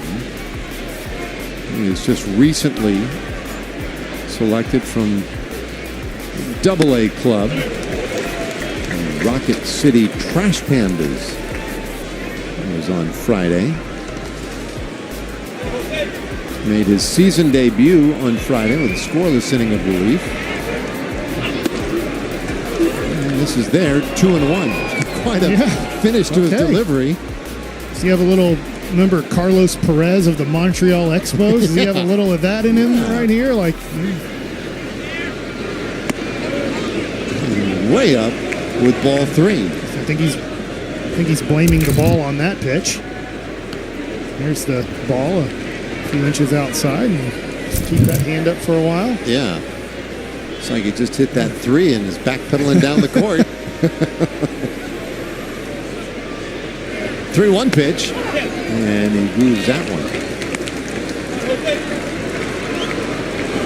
So, Smitty had a triple in the 5th inning.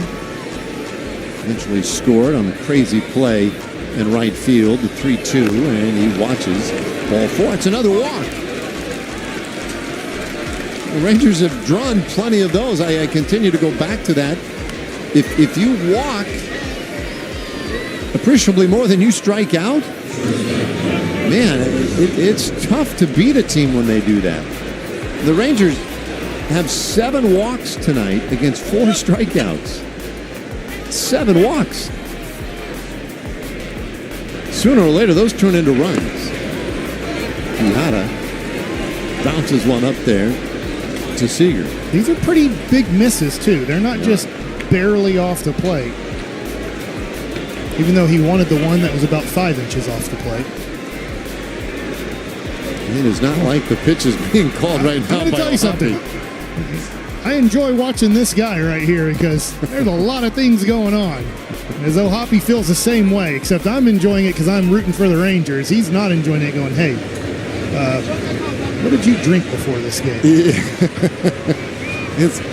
I do kind of love the flourish finish on his pitches. It's like he thinks he's Zorro or something out there. And there you see the signal from Junior Valentine that was that's their 4th down mound. to their 4th, or rather 4 mound visits remaining. This guy. A lot going on. The 1-0 pitch. He zooms one up and in. There's a ball again. Yeah, every ball he throws, he's like, I don't want that one. It didn't go over the plate. And Junior Valentine's like, really, bro? Come on, man. Running out of balls here. One of these is going to have to work.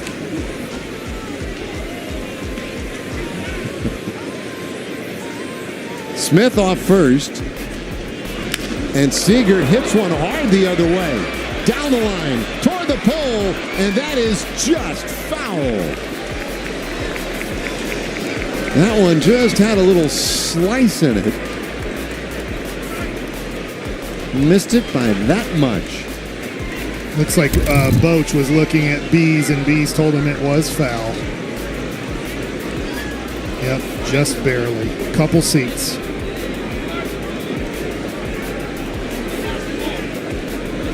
Oh, yeah.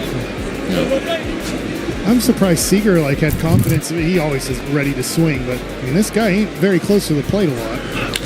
This one hit sharply up the middle, and a sliding grab out there by Adele. I think that might have been a little harder than it looked. Adele was, for a moment there, it seemed caught between sliding and...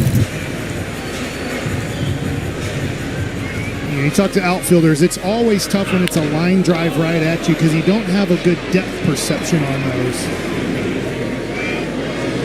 Makes a nice sliding play in the end.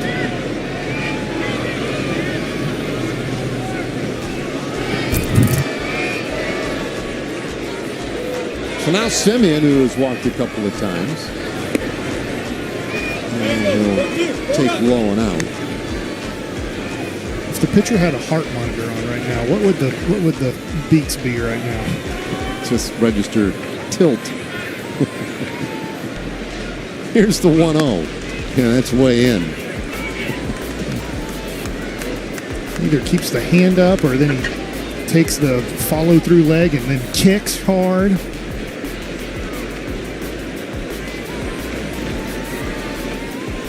He has a whole lot of something. The 2-0.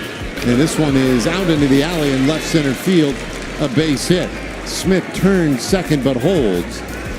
And the Rangers have a couple of base runners now in the 7th inning. And just like that, you have the potential tying run coming to the plate. A nice job by Simeon getting a fastball up middle. Line driving the outfield. Smith had to freeze there just to make sure it got through. Ray Montgomery has had enough of that wild ride, and Quijada's day is done. It's like, wait, listen.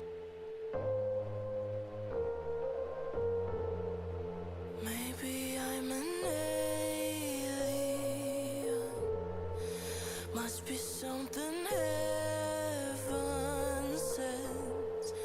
Payback for the love I spent.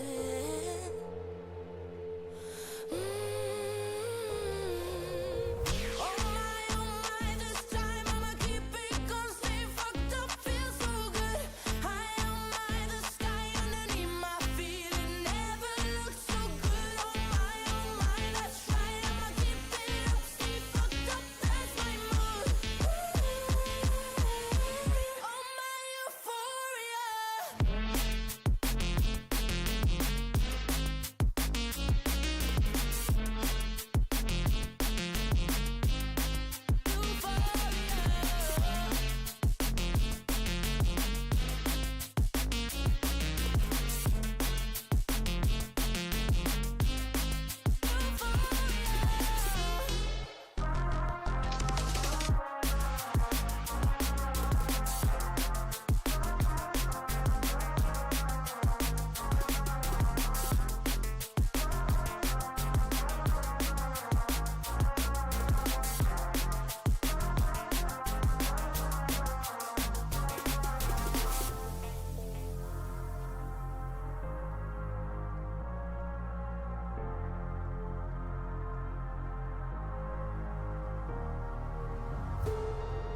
Pretty close to heaven now.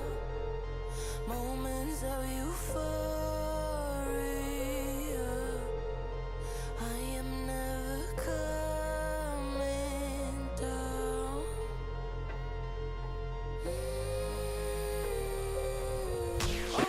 6-3 in his 43 games pitched, 5.45 ERA. One swing of the bat, and the Rangers can tie it again. Yeah, that base hit there just a moment ago changes the complexion of the game. It's outside, 2-0. And a good one earlier where the Angels bullpen has not been super reliable lately. Yeah, this has been a fairly sketchy bunch. Yeah, that one is ripped foul.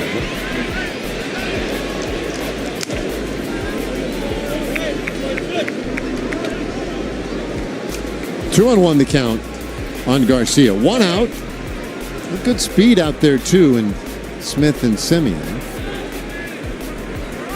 Ball also seems to be flying tonight. That might be an oversimplification, but There's not a strong wind, but the flags indicate that they're just blowing out to left center field a little bit.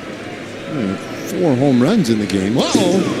Did that one get Garcia? It looked like it did. The pitch goes to the backstop. The base runners have both moved up. But Garcia, it doesn't appear as if he was hit at all. He's staying in there. So that'll be a wild pitch. Luckily, it didn't hit the knob of the bat either. Yeah. Well, that's 3 out of 4 pitches that have not been anywhere close where Zephyr John wanted to throw them. Here's a swing on a high pop-up into short left field. And that was the second out of the inning. And that's unfortunate. That looked like that was well up out of the strike zone. So, brings up Jock Peterson. Yeah, unfortunately, he got into that hitter's count 3-1.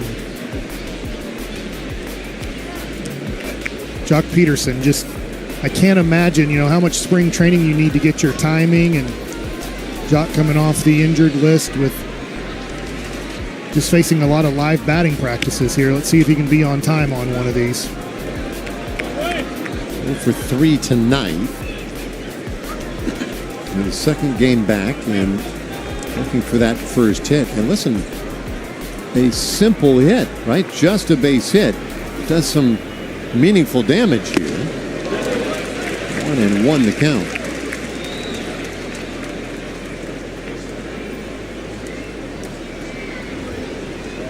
You got Smith at third base, Simeon at second. Now, Peterson does have great power. That's usually what he's looking to do, is drive the baseball. He does square them up quite a bit and hit them hard, but that's been a bit of a rarity this year for him. After the 2 months off,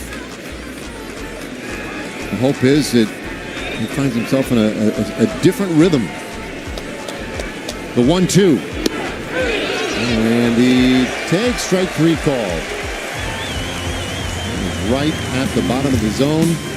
And the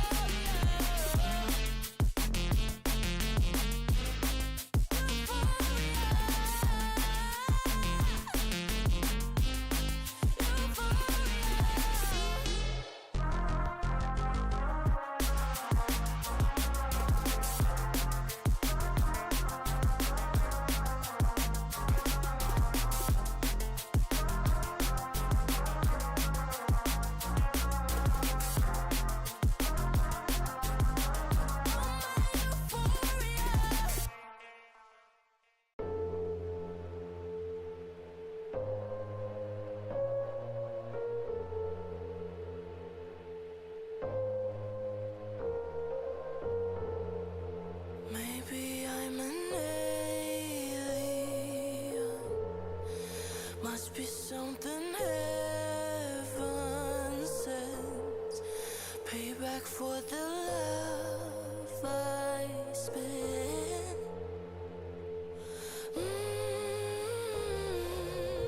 Oh my, this time I'ma keep it gonna stay fucked up, feel so good. High on the sky underneath my feet, it never looked so good. Oh my, that's right, I'ma keep it up, stay fucked up, that's my mood. Oh my euphoria.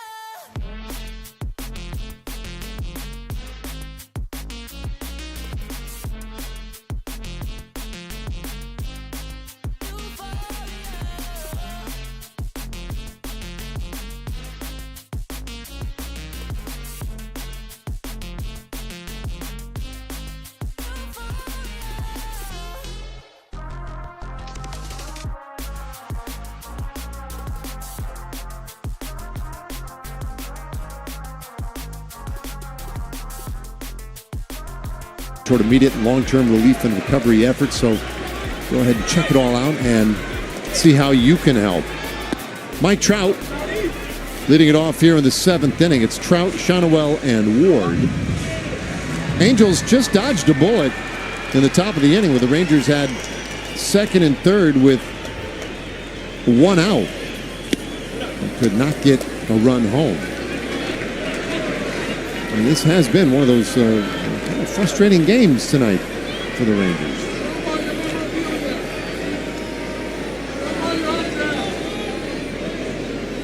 Webb's 2-1, and that's fouled back. Well, coming into this one, I would just never expect for the Angels to get to Jacob deGrom. Yeah, I understand you might give up a run or two, but give the Angels credit. They got to Jacob deGrom, and they took advantage of a mistake where Adolis couldn't see a ball in the outfield and scored an extra run on that situation. 2-2. Yeah, all those things matter. You know, they just add up, and I think that's where the Rangers did such a great job on the homestand. They took advantage of mistakes. They cashed in on opportunities. They found themselves hustling when they needed to. And today's game just has been a little bit different. The 3-2. And there's a strikeout of Mike Trout, one away in the 7th. Good job here by Webb to strike out Trout on the changeup below the zone. Such a great pitch for Webb this year. Throw that one on the plate and keep it below the zone. You'll get a lot of swings, early swings, and over the top.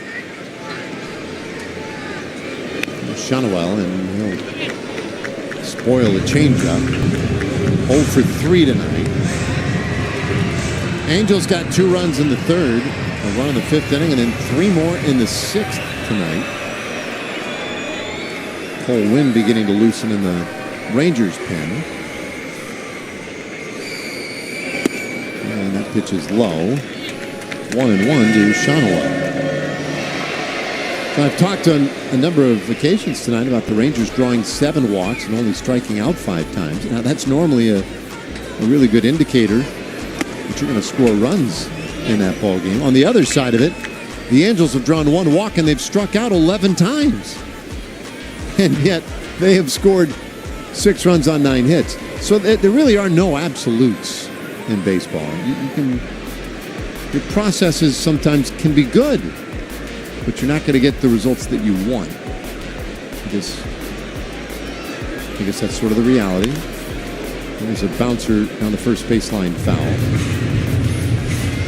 This game isn't over. The Rangers can still come back. Just kind of looking at box score, and Jock Peterson in his second game, he's had 2 chances with second and third.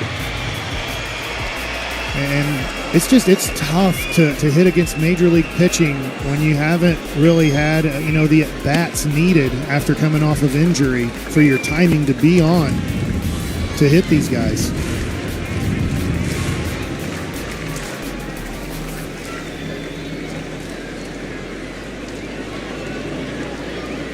There's the 2-2. And that's fouled back.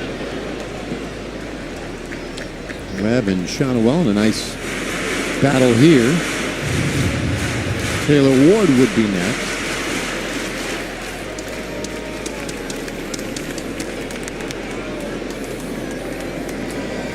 Two.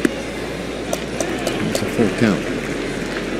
The Rangers had a 6-game winning streak coming into this, and of course that homestand that was unlike any we've seen in some time. And we're hoping just to kind of keep that march going. And you figured be in pretty good shape with DeGrom on the mound. High pop-up. Back of second base. And Seager gets to it. There are 2 away. And let's slide over here for Globe Life. For more than 100 years, Globe Life has consistently protected the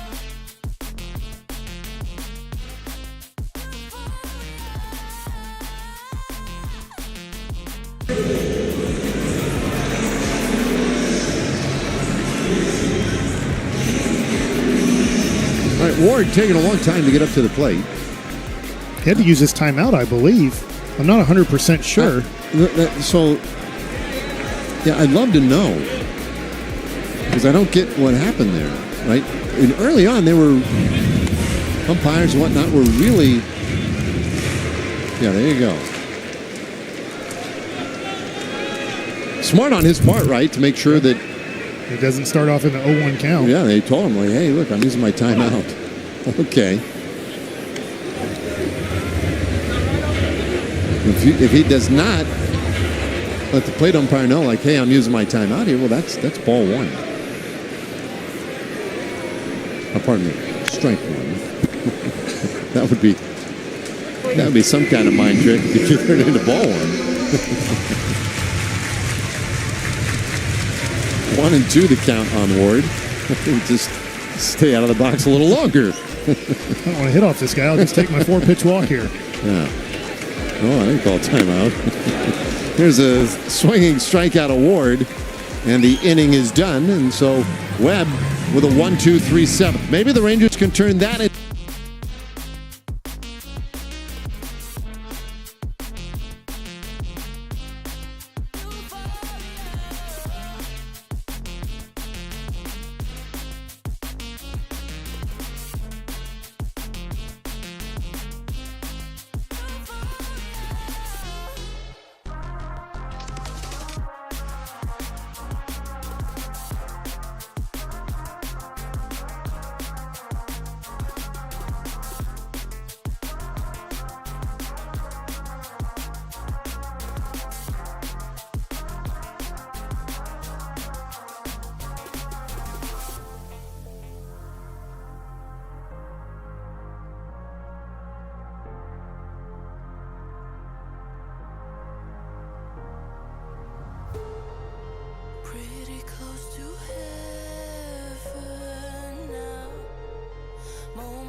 The remainder of this Anaheim bullpen, a bullpen that has been pretty spotty for the most part this year.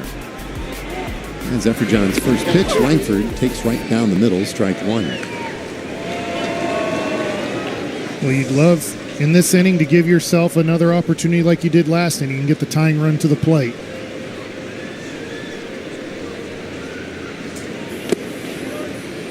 In the dirt. 1-1.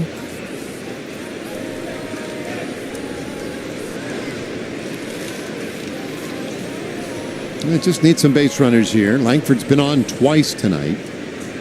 Rangers, in fact, have stranded 8 runners in the game. 1-2 the count now.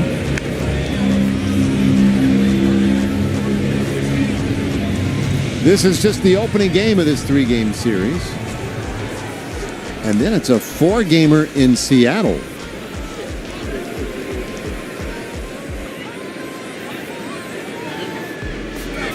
It's down low.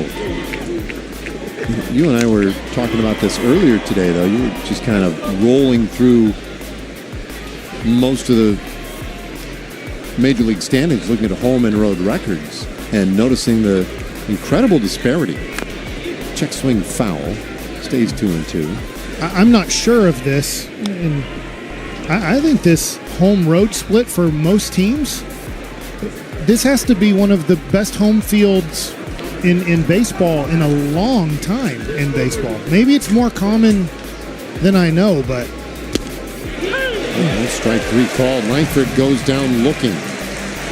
Tough start to the 8th inning. Well, this one looks like it does catch the bottom of the zone there at 98 miles an hour. We got Peterson on a similar location looking. But I think the home field advantage in baseball is really real this year, as very few teams are over 500 on the road this year. Okay, I want to say that you gave me 4 teams total that were over 500. I think so. Yeah, it's aren't many. I mean, it's hard to do. Play winning baseball on the road. You know, the goal for years has always been play 500 ball on the road. If you play 500 ball on the road, you're probably in a pretty good position. Yes, because you'd be one of the best teams in baseball this year at that. I remember I was looking at the Mets. It was something like they were 21 games over 500 at home and well below 500 on the road. It's just tough to do, to be that good playing, hitting. I know parks are different parks and everything, and you can feed off of energy a little bit, but all you're doing is kind of just batting first or second in the game. Batting first or batting last? This one in the air, back of third base, coming in quickly. Ward, he can't get there in time, and it drops for a hit, and Carter trying for 2, and he's in there. Wow! Well, he was thinking of that all the way. That's a gutsy base running play. And I think he got there. I'm not sure what Ray Montgomery is doing here. You're going to challenge it? Well, he doesn't have a challenge, does he? They lost their challenge earlier. So he's asking Junior Valentine if his crew would discuss it. Why would they do it? I don't know. What's the point of that? You don't have a challenge. You can ask them if they want to challenge it, but why would the crew challenge it?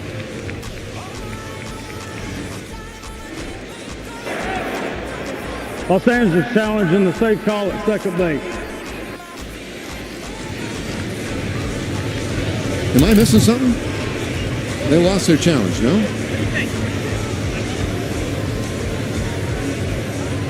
It's safe. So you lose a challenge early in the game. And then what do you get one? Does everybody get an extra challenge like in the 8th or 9th inning? Is that what we're doing? I think it looks pretty clear and definitive that Carter's safe. And I apologize because the way we have handled instant replay, there's been a tweak or two, it seems like every year. it may well be that you'll lose your challenge, but then in the last After 2 review, innings, the you get call one on back. the runner at second is safe, confirmed. Yeah, I mean, it's not the language you normally use on those, but I'm okay with it. He got it right.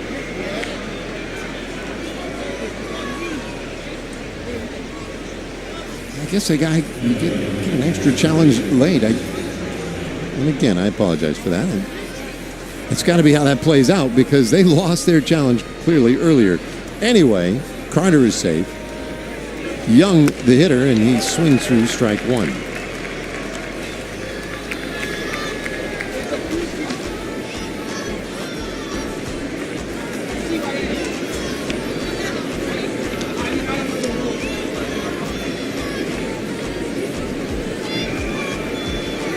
One strike pitch, and Young sends that foul. Young had the big home run in the 6th inning.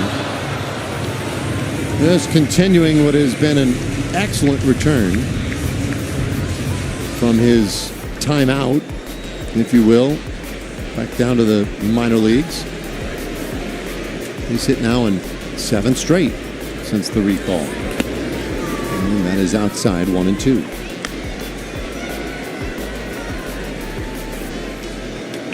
I don't have an answer for this. I'm just asking you a question. Do you think it matters at all that they've kind of put him near the bottom of the lineup and not maybe put him in the middle of the lineup?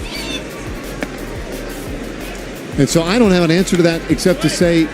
Mentally. Right. It seems like it's working. Yeah. Whatever the case. I do think it's working. He's chasing less. I think you feel, maybe a little less pressure down there. 2-2. And he chases... strike 3. I would feel a little pressure right there with a man on.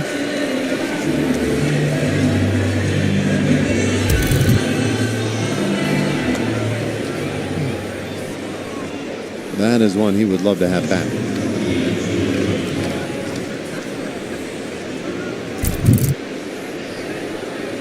So now Jonah. Jonah, who's been just working so hard behind the plate, is expected to get a day off tomorrow. Higashioka, I suspect will start tomorrow's game. I saw Kyle today. He said he's feeling great. Bobby Wilson said, yeah, he's good to go. He's gone through everything he needs to be cleared and ready to go with that hamstring scare he had a couple of days ago. 0-2 now to Jonah. And Jonah, candidly, could probably use a day off.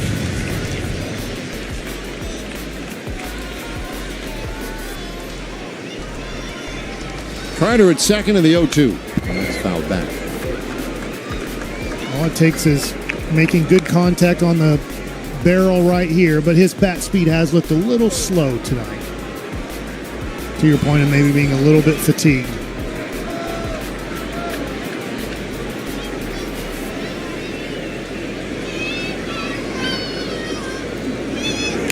Two pitch, and that one is flared out towards center. That's going to drop base hit. Here comes Carter. He scores. It's a 6-4 game, and the tying run will come to the plate in the 8th inning. Another big hit from Jonah Heim. This is a great job. He didn't put the fat part of the barrel on the bat, but he got the bat on the ball and flared it out in the center field for a big RBI and getting the tying run up. So that'll do it for Zephyr John. Montgomery out there.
the love I spent.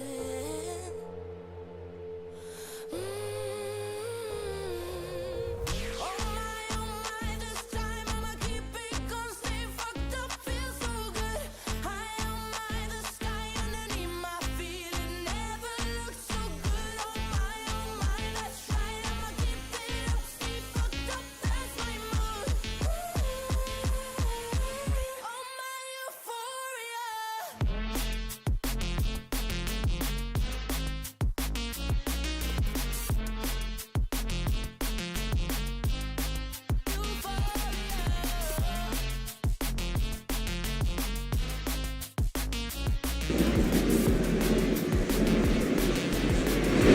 And Smith hammers one deep out to right.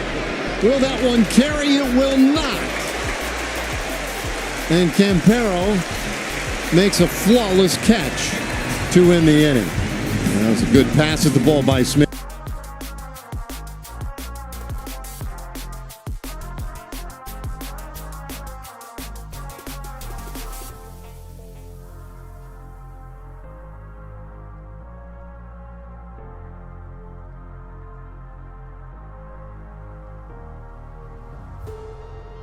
Pretty close to heaven now.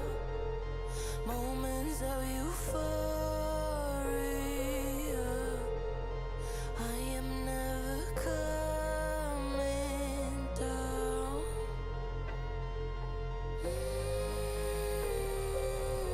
Oh my, this time I'ma keep it gonna stay fucked up, feel so good. High on my, the sky underneath my feet, it never looked so good. Oh my, that's right, I'ma keep it up, stay fucked up, that's my mood. Oh my euphoria.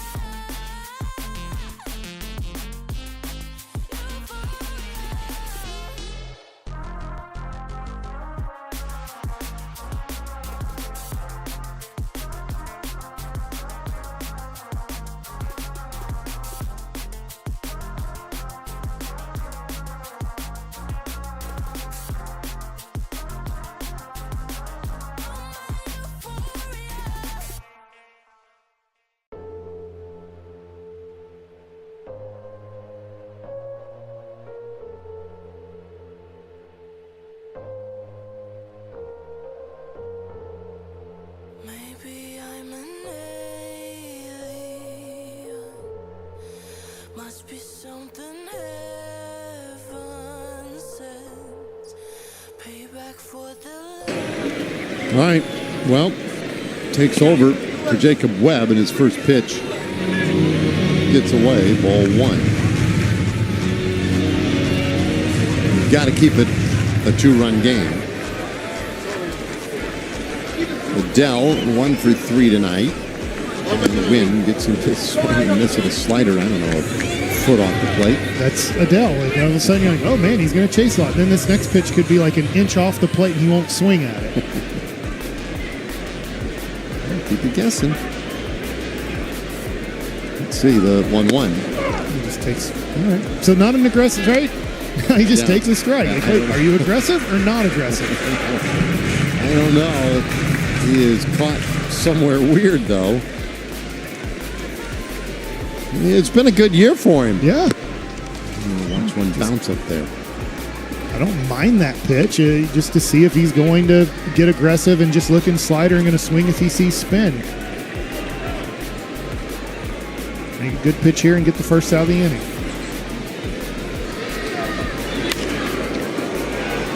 Foul over to the right side.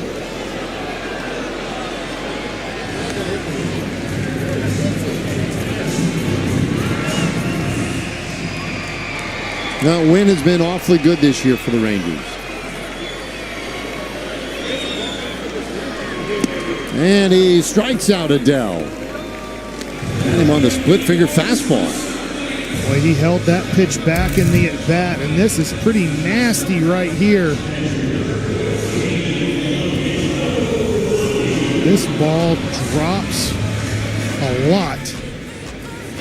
And how do you lay off that pitch with 2 strikes? It's on the plate the whole way. Looking at it's at the bottom of the zone.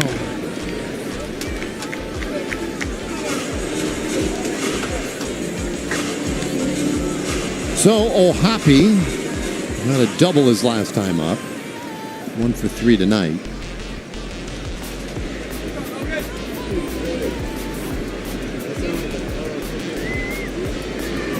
Wynn gets him to chase that slider down low. It's 0-2. Another nasty pitch here on the slider on the plate. Drops out of the zone late.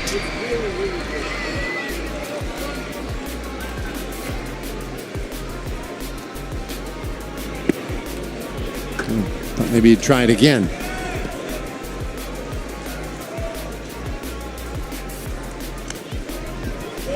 Not a big crowd tonight on this Monday evening in Anaheim. And pretty laid back. This has been, though, a very weird game. Whoa. Hoppy taking one under the chin. No, I don't think Wynn meant to do this, but I love it. It's a great pitch. 1-2. Put him on his back. That slider is going to look a little bit more nastier right here if he throws a good one. Wasn't able to with the split. Full count now.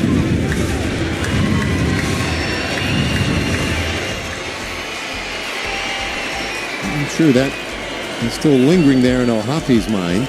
3-2 pitch and a bouncer left side of the infield. Young takes the breadbasket, throws over to first, and he gets Ohapi. 2 away. Well, when the 9th inning rolls around here and Wynn is 1 out away from getting us there, it's Seager, Simeon, Adolis Garcia. And if somebody gets on base, Jock Peterson would be due next. And then the question would be, what does Bruce Bochy do in that spot? Jock 0 for 4 tonight. The at-bats haven't looked great. Only his 2nd game back, but might he use somebody else in that spot? There's a swing and a miss by Rengifo. I don't know. Unless injury, you know it's going to be against Jansen. Right. So you bring Rowdy Tellez, lefty. Well, I guess we'll have to wait and see. Yeah, ideally, that is a reality we confront, right? Because that means that somebody's gotten on base. For what it's worth, Jock Peterson in his career against Kenley Jansen, 2 for 3. High fly deep out to center field. Carter's back near the wall, and he'll make the catch. That ends the inning. So Wynn does his job. Now, when we come back, the Rangers couldn't.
Maybe I'm an alien. Must be something heaven sent. Payback.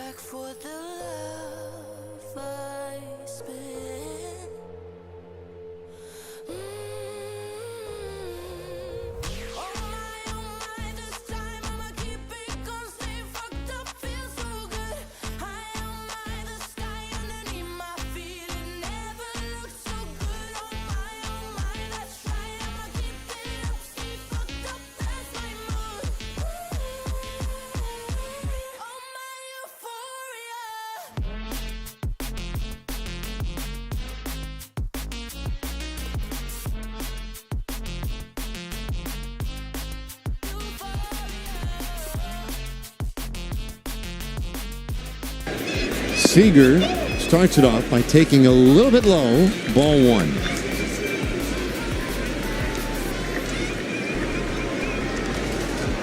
Seager's had a couple of opportunities against Jansen, 1 for 2 against him. And he fouls that one away.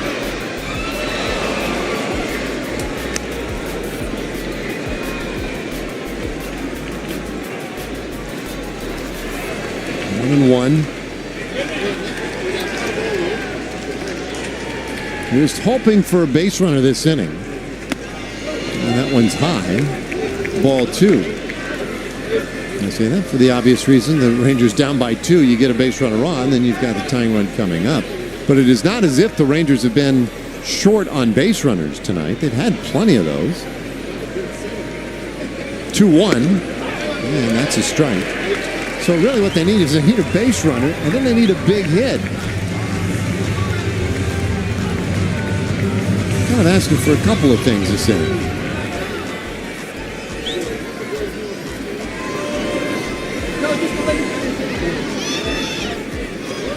Jansen from that high set. And it's fouled off. Keeps the count 2-2.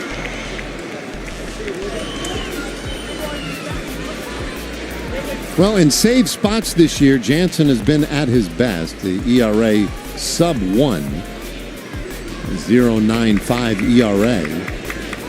17 strikeouts in 19 innings. 2-2. And there's a bouncer, first base. Backhand stop over there by Shotwell, and he gets it to Jansen in time. Seager turned back to begin the ninth. And as Jansen's trying to get this save here, there's quite a few scouts that are very interested in watching him pitch right now, as they are taking a lot of notes, as a lot of teams are looking for late inning relief help, and they're getting in their final notes here on him. Yeah, watching the cover first right there, no doubt. I saw a couple of the scouts going right to the notebooks. Those sorts of things really important. So here is Semyon. He's been on 3 times tonight. And that one scoots him off, ball 1.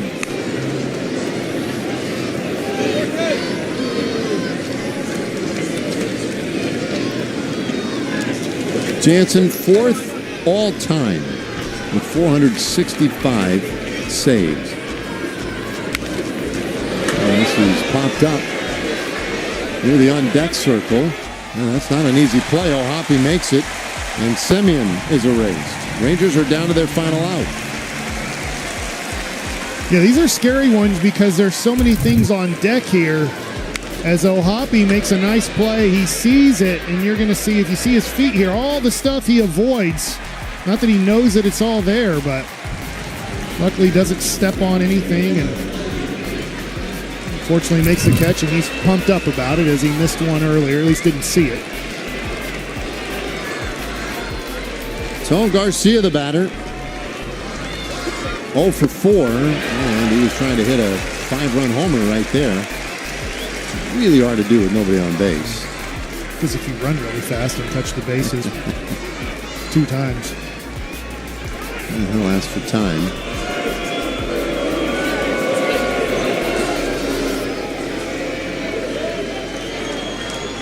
The Rangers were hoping for a better start to this road trip. Not done yet, but rather dire situation at the moment. 0-2 the count. And that'll get the fans remaining here tonight up to their feet. It's interesting, they're being told by the scoreboards to do it. And the fans here, they kind of know the drill. Here's the 0-2. And Garcia strikes out swinging. This one is over. Rangers did not put up much of a fight in the 9th inning.